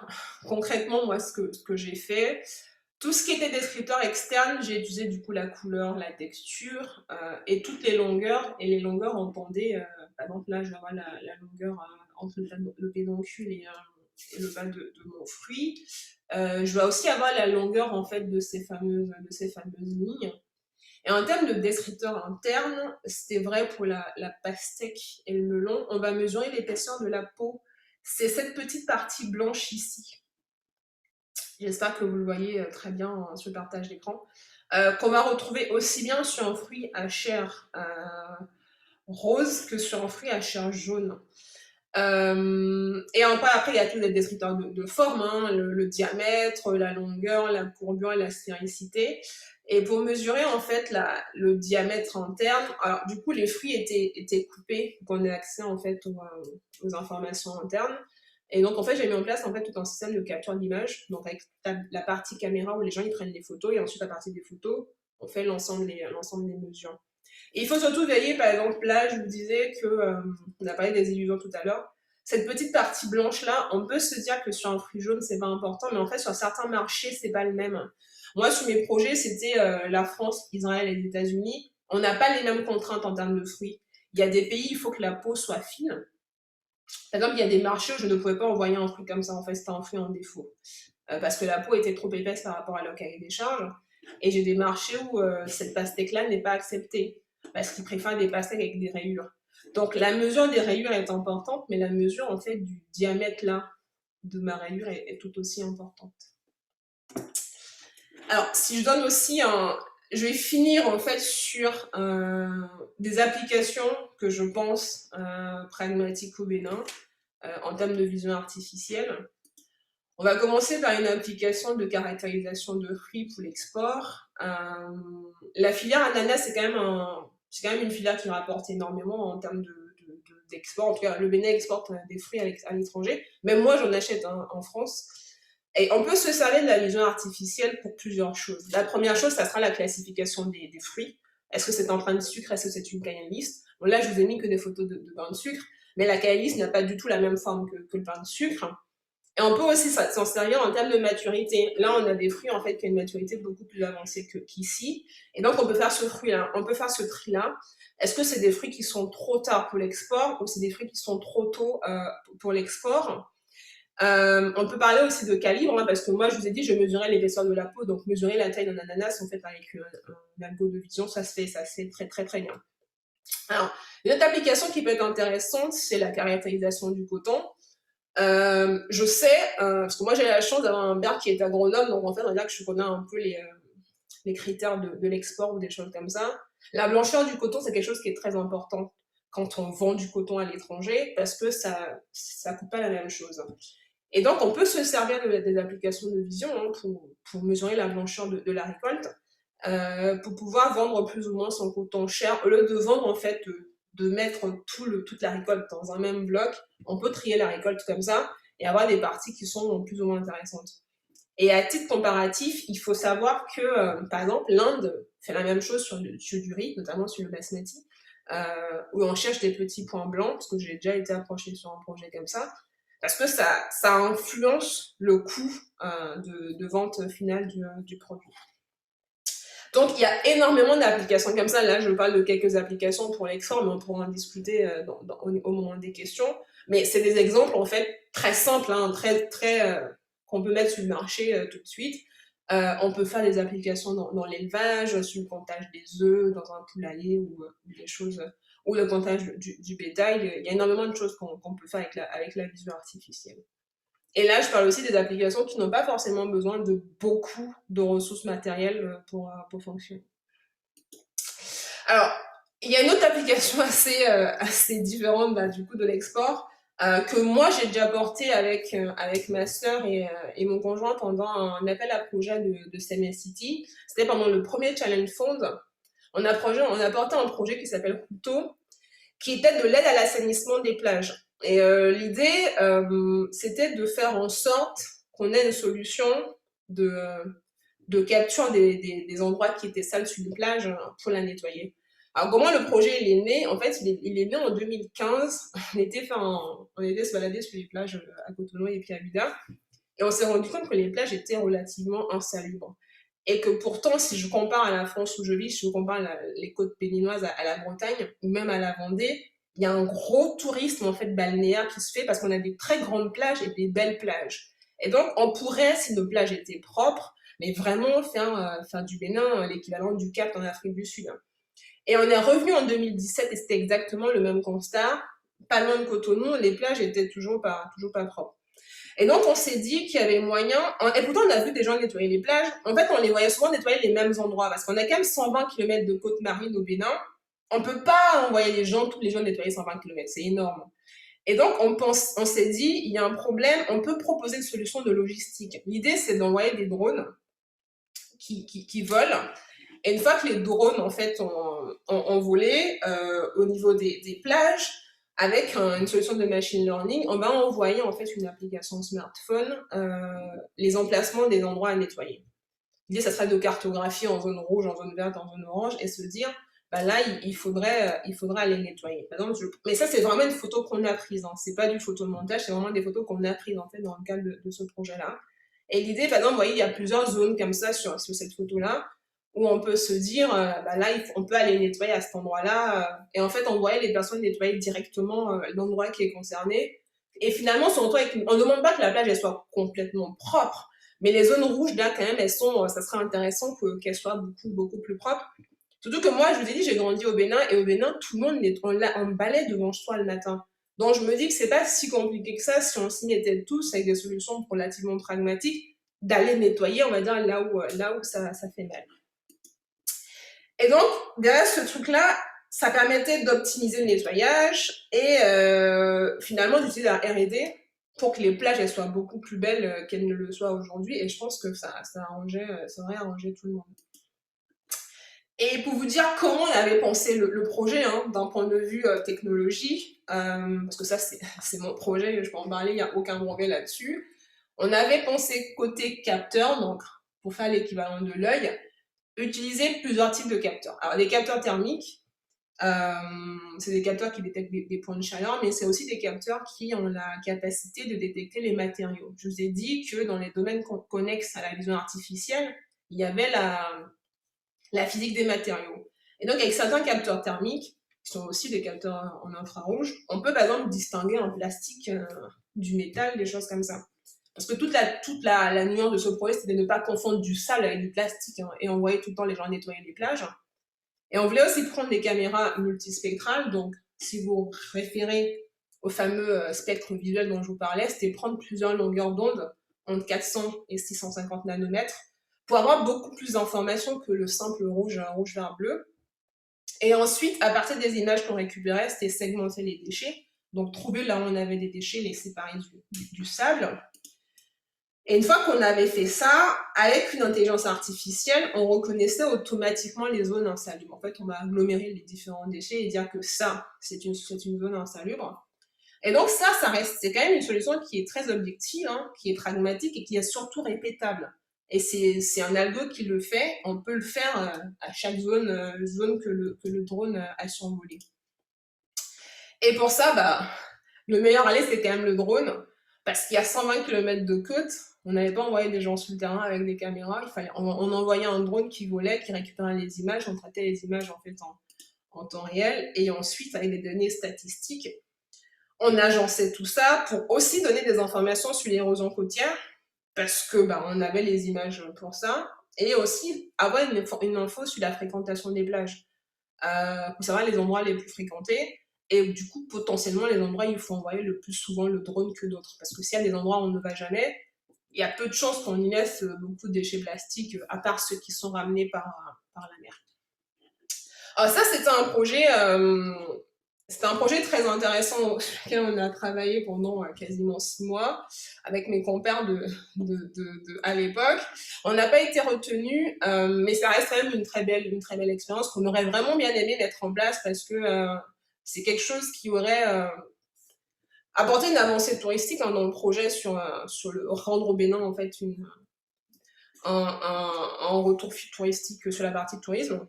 Mais ça reste intéressant parce qu'on y a travaillé énormément, on sait comment le mettre en place aujourd'hui et que finalement c'était une solution complète et ça nous a quand même bien éclaté de faire ça. Donc je veux dire que par ça, moi je vous présente là un projet où on peut nettoyer des plages, mais imaginez vraiment tout ce que vous pouvez et ensuite il faut trouver les bons capteurs, les bons algorithmes et ça se fait bien.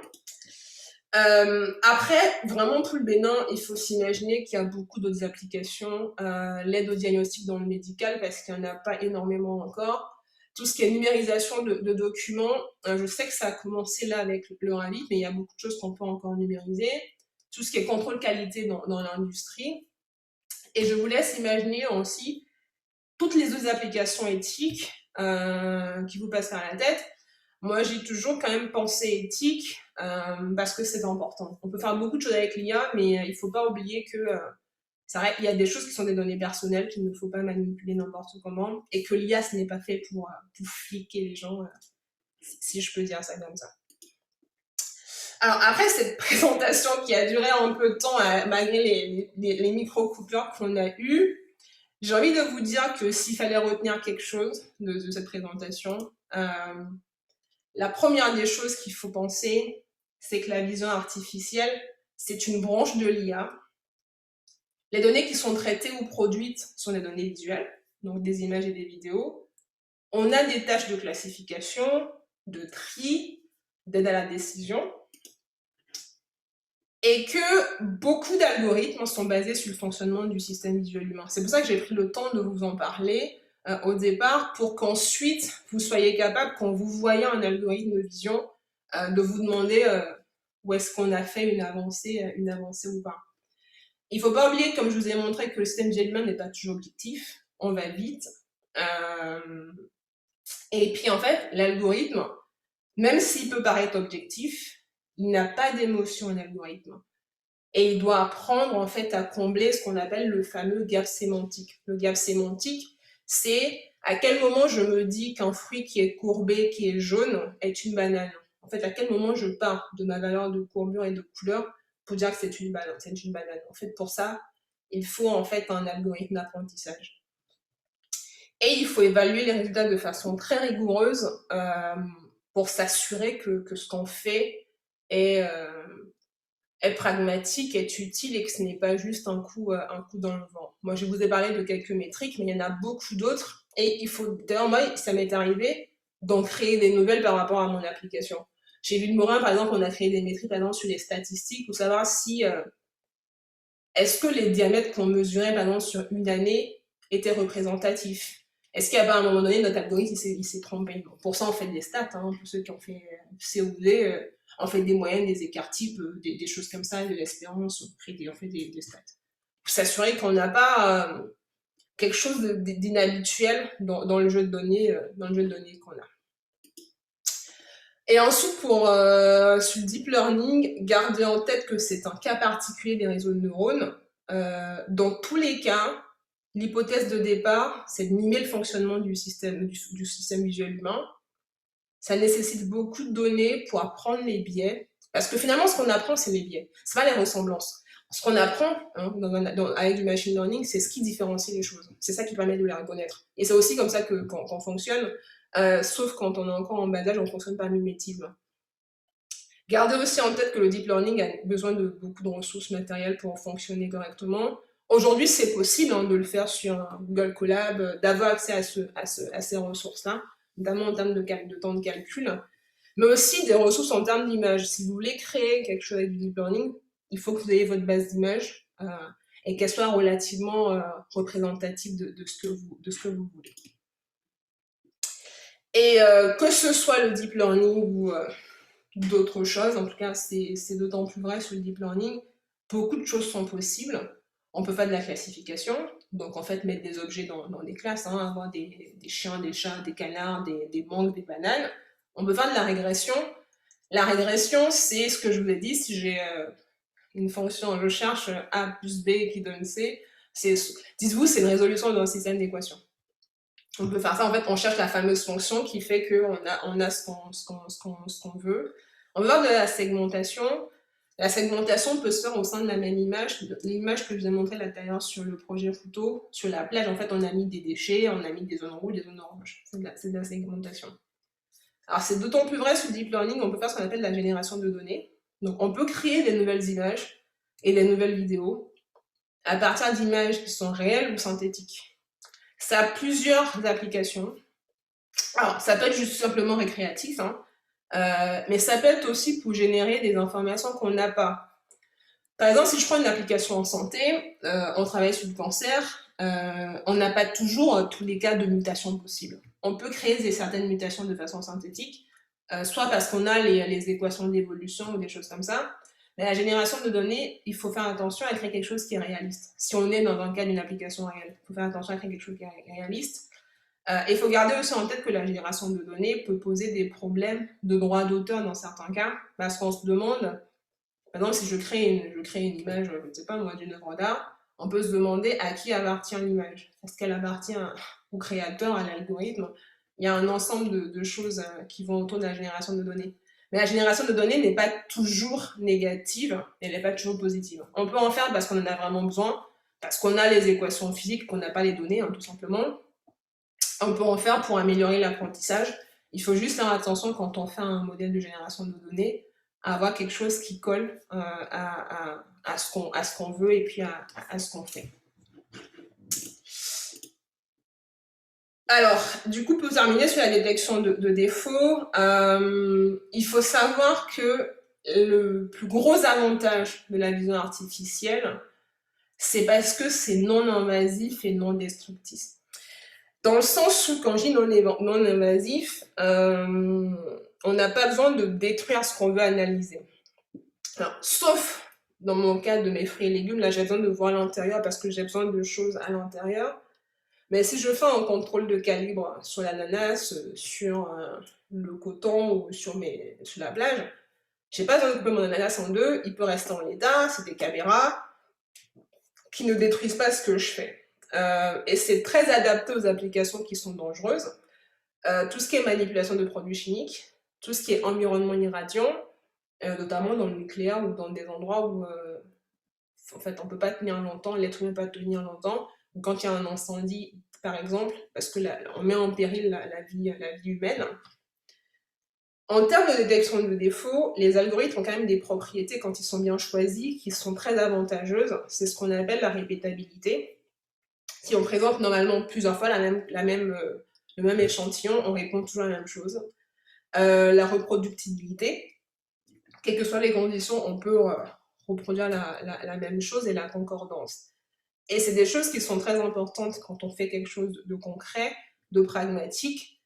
Il vaut mieux que ce soit répétable, parce que sinon, si l'algo change d'avis tout le temps au même échantillon, en fait, il y a un problème. Et il y a tellement d'algorithmes qu'on peut vraiment s'adapter à plusieurs domaines d'application. Il n'y a pas de domaine où on ne peut pas vraiment trouver une solution en vision artificielle, sauf si la tâche en elle-même est non adaptée. Par exemple, si j'essaye de trier des bouts de charbon, par exemple, qui sont noirs, sur le fait que dans le visible, ça va être compliqué parce que c'est que du noir, quoi. Ça va être compliqué de résultat avec une caméra dans le visible, vous voyez ce que je veux dire? Parce qu'en soi, il faut trier des formes, il faut chercher d'autres solutions de résoudre certains problèmes. Mais si visuellement nous voyons la différence, normalement on devrait mettre en place un algo qui voit la différence. Eh bien, je vous remercie de votre attention. Je réponds à vos questions. Je vérifie juste si Dimitri est disponible pour faire la dernière partie, mais je peux commencer à répondre à vos questions. J'espère que ça va pas être trop dense. Et puis l'invité, comme la réunion est verrouillée, regarde si tu n'as pas joint par hasard. Là, ouais, c'est ce que je reporte. Je regarde là s'il m'a joint, mais s'il m'a pas joint, au pire, s'il m'a pas joint, on fera un petit topo ensemble. Je te dis ça. Ok, d'accord. Mais en attendant, il y avait une question, je ne sais pas si tu avais déjà répondu. Est-ce que l'IA participe à la vidéosurveillance autonome? Ouais, alors j'ai répondu justement à cette question-là. Je crois que c'était Armel qui voulait Oui, justement reposer une question. Il voulait que tu lui donnes le droit de poser sa question à oui, l'audio. oui. Donc, tu as répondu à ça? Bah, j'ai commencé à répondre à la question, mais je ne sais pas si ma réponse était satisfaisante parce que je sais que j'ai vu qu'il voulait voir s'il pouvait en parler. S'il OK. pouvait en parler. S'il a besoin d'un complément, il n'a qu'à repréciser dans le chat. Ouais, Euh, exactement. voilà. Donc, il y a Cyril qui demande euh, pouvez-vous m'aider en me donnant des pistes pour la recherche d'un mot-clé dans un CV sans l'ouvrir en PHP? Ouais, ça normalement j'ai répondu. Mhm, Je vais dire alors, en PHP, je ne sais pas trop parce que je fais pas beaucoup de PHP. PHP, j'en fais quelques-uns, mais je dis qu'il y mhm, avait des librairies en fait qui le faisaient en Python, notamment la librairie NLTK, elle le fait. Mais il doit y avoir l'équivalent qui existe. C'est juste que si c'est vraiment un mot-clé fixe, il y a plein de choses qu'ils font. C'est des distances qu'on calcule. Une des distances qu'il fait, c'est la distance de Levenstein. Mais je pourrais toujours mettre ça oui, oui, s'il te plaît. dans le chat s'il y a besoin. Mais il y a beaucoup de choses qui le font. C'est juste ce que je disais tout à l'heure. Des fois, quand on fait une recherche de mots-clés aujourd'hui en IA, on va découper en fait le mot en structure grammaticale, genre la partie préfixe, suffixe, des choses comme ça, pour faire quelque chose qui est pertinent. OK. Voilà. Alors, peut-on se passer du deep learning pour quand même faire des systèmes relativement précis en matière de reconnaissance d'images, rien qu'avec de la vision par ordinateur? Ouais, ça j'ai répondu à Muriel. D'ailleurs, ça a été la bonne transition sur la partie. OK, Et OK. si jamais, si jamais elle a pas vraiment, si j'ai loupé quelque chose, il ne faudra pas hésiter à me dire pour que je puisse revenir dessus. Ça sera vraiment avec plaisir. Mhm. J'aimerais demander dans l'architecture des réseaux de neurones, comment choisir le nombre de couches cachées et de neurones dans chaque couche? C'est une très belle question. Alors, toutes les questions sont très belles. Alors, Qu'est-ce de toute que façon, une chose qui est simple, hein. La couche d'entrée et la couche de sortie, c'est relativement simple. La couche d'entrée, elle est souvent égale à la taille du descripteur. Si je reprends mon exemple de ma petite banane, là, j'avais la couleur, la courbure, la séricité. Si j'ai deux couleurs, bah, ça fait deux, la courbure, ça fait trois, la séricité, ça fait quatre. Cette couche-là, en fait, comme c'est les descripteurs qu'on rentre en entrée, elle est de taille, les descripteurs. Dans le cas du deep learning, en fait, bah, c'est l'image qu'on rentre, donc en fait, c'est la taille c'est un peu plus complexe, mais en fait, c'est l'image en entrée. La couche de sortie, je l'ai dit, elle correspond au nombre de classes quand on fait de la classification. Quand on fait autre chose que de la classification, donc le nombre de classes, par exemple, si on essaye je prends le cas d'une image sur la circulation dans une ville, les objets qu'on peut rencontrer, c'est des piétons, des panneaux, des voitures, des bus, des camions, des motos. J'en ai cité 6. On peut mettre la route aussi sur eux, ça fait 7. Du coup, en fait, en sortie, on aura 7 classes. Et concrètement, ce qu'on veut faire, c'est que les valeurs qu'on va donner en fait à chacune de nos classes, ça s'appelle 0, 1, 2, 3, 4, 5, 6. Et ce qu'on veut trouver, c'est de trouver la bonne fonction qui, pour une voiture, va donner 0 en sortie, pour un camion, va donner 1. C'est ça, c'est ce qui se passe. Je pense que je vais essayer de remonter pour qu'on voit bien au niveau du réseau de neurones de quoi je parle.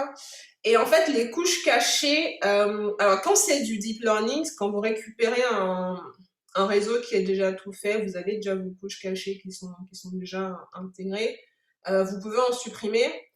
Un réseau de neurones classique, donc dans un cas d'un perceptron multicouche, j'essaie de revenir rapidement là, voilà exactement, je parlais de ces fonctions-là.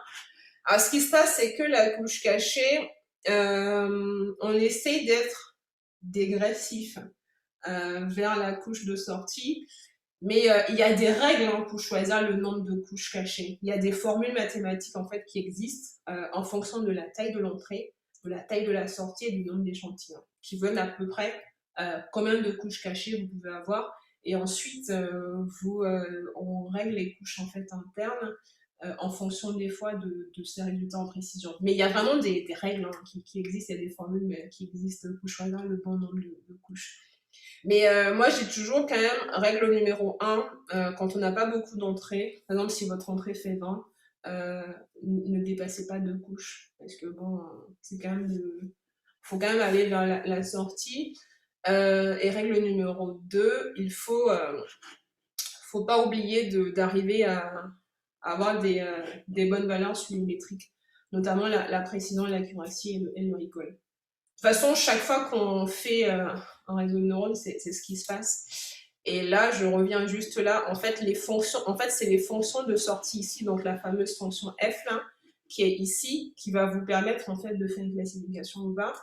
Et celle-là, on la change aussi en fonction de la précision du recall et de l'accuracy. Si on n'a pas une bonne précision, on peut commencer déjà à changer la fonction de la dernière fonction. Mais il y a beaucoup de fonctions qui existent pour ça. Je n'ai pas voulu qu'on en parle parce que j'ai un peu peur que ça fasse qu'à la fin, vous ayez un peu mal de tête. Voilà. Je ne sais pas si j'ai aidé, mais il y a beaucoup de... Il y a des formules pour choisir le nombre de couches, déjà, dans nos neurones. Les couches d'entrée et de sortie, là, je vous ai dit comment les régler. Hein. C'est nombre de classes et taille de l'entrée. Et ensuite, on règle aussi les couches en fonction de la précision et de l'accuracy et du recall. Voilà.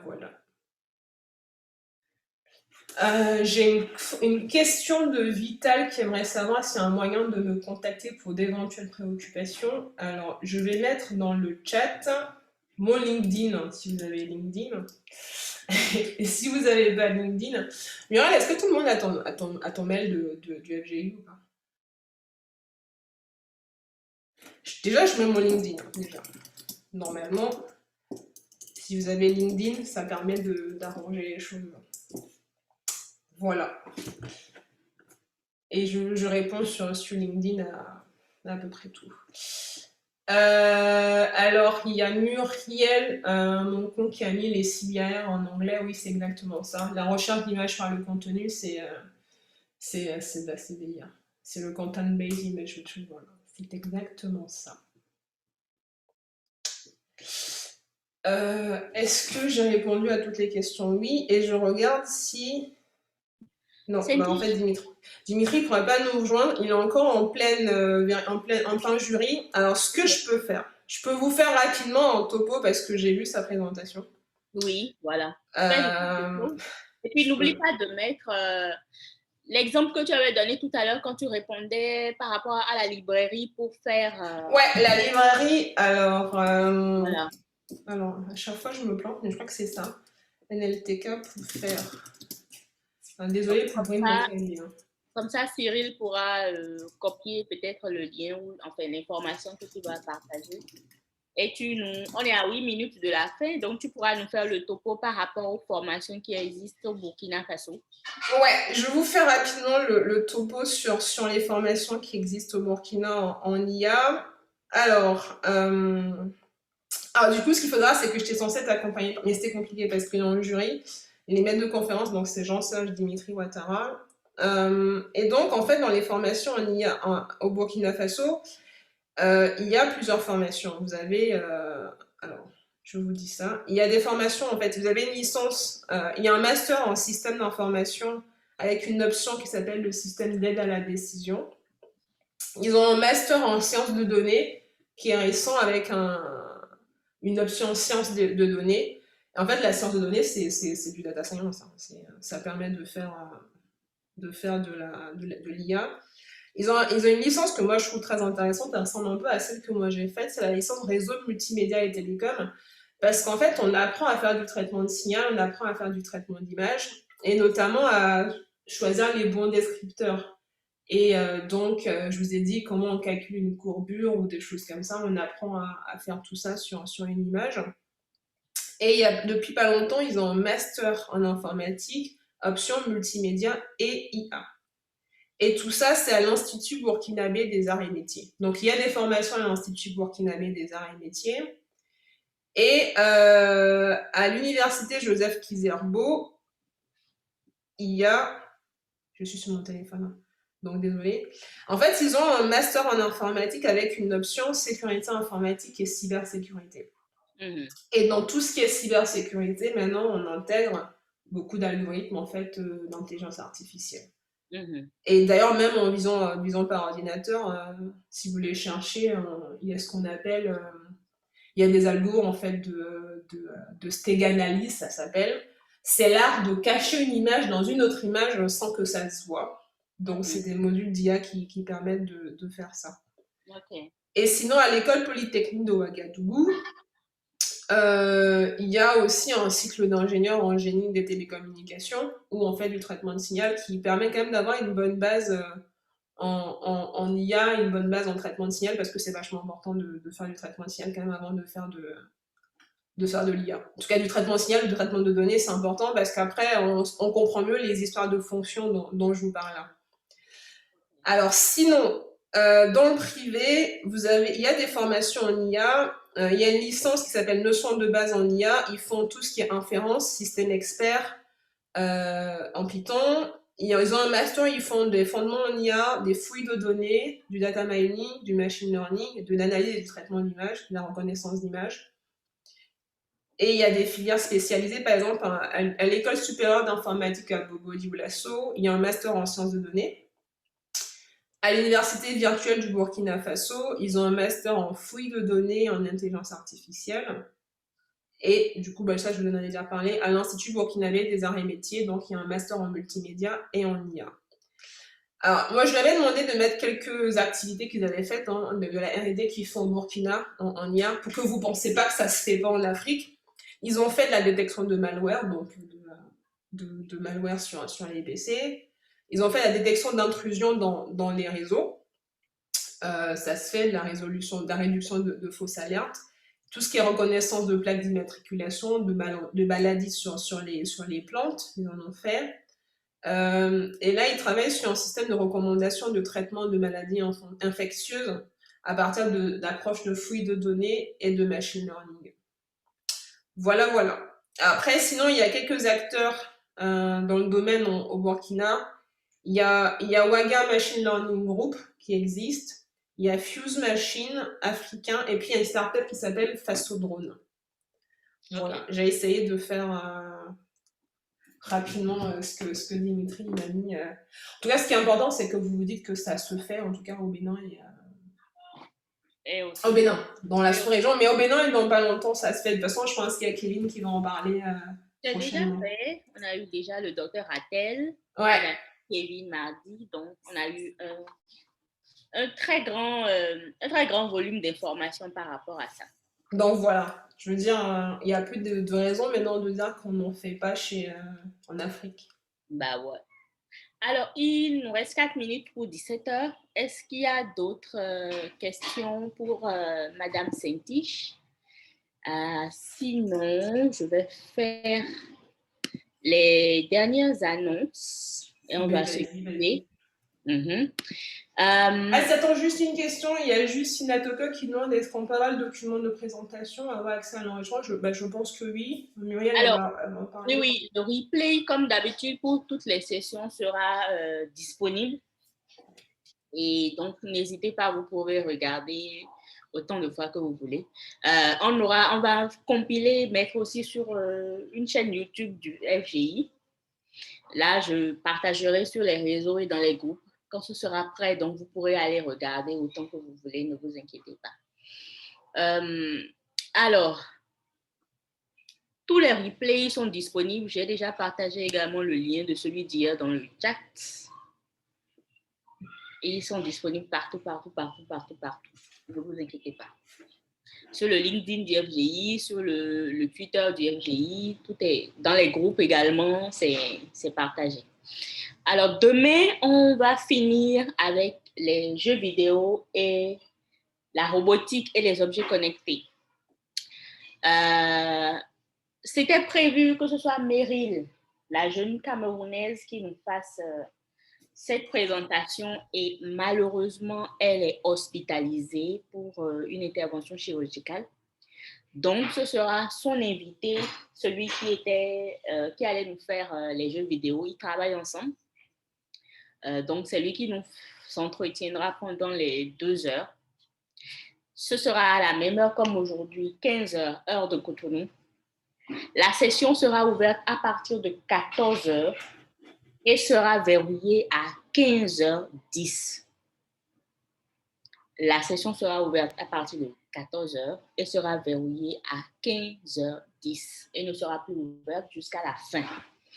Donc, si vous ne pouvez pas, dans ce laps de temps, nous rejoindre, ne vous inquiétez pas.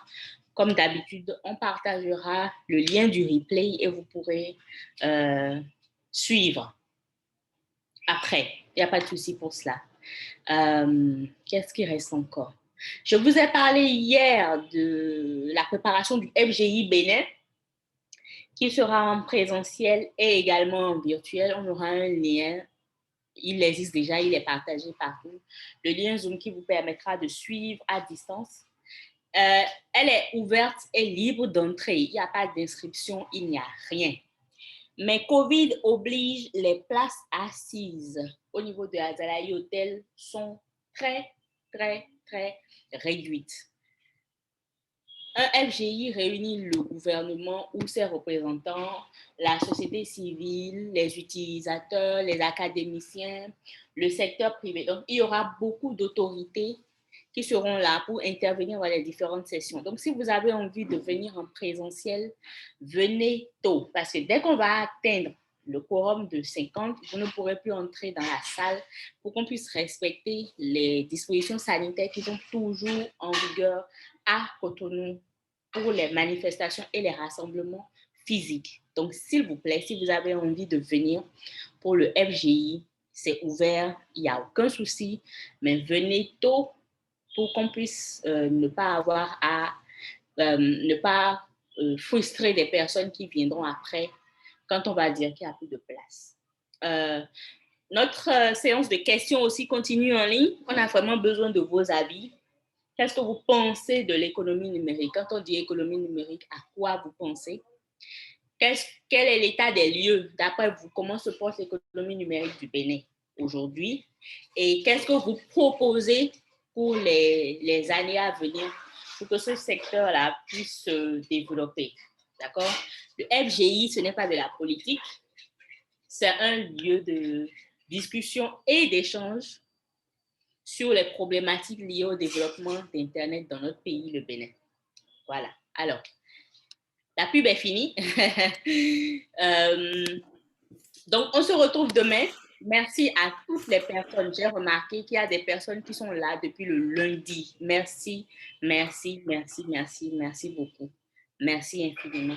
Désolée encore pour le Zoom booming que nous avons eu. Et à demain.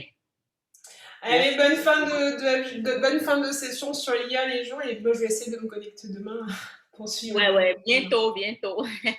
À bientôt tout le monde. Et puis, si vous avez des questions, vous pouvez me contacter sur LinkedIn. LinkedIn, oui. Merci beaucoup. Salut.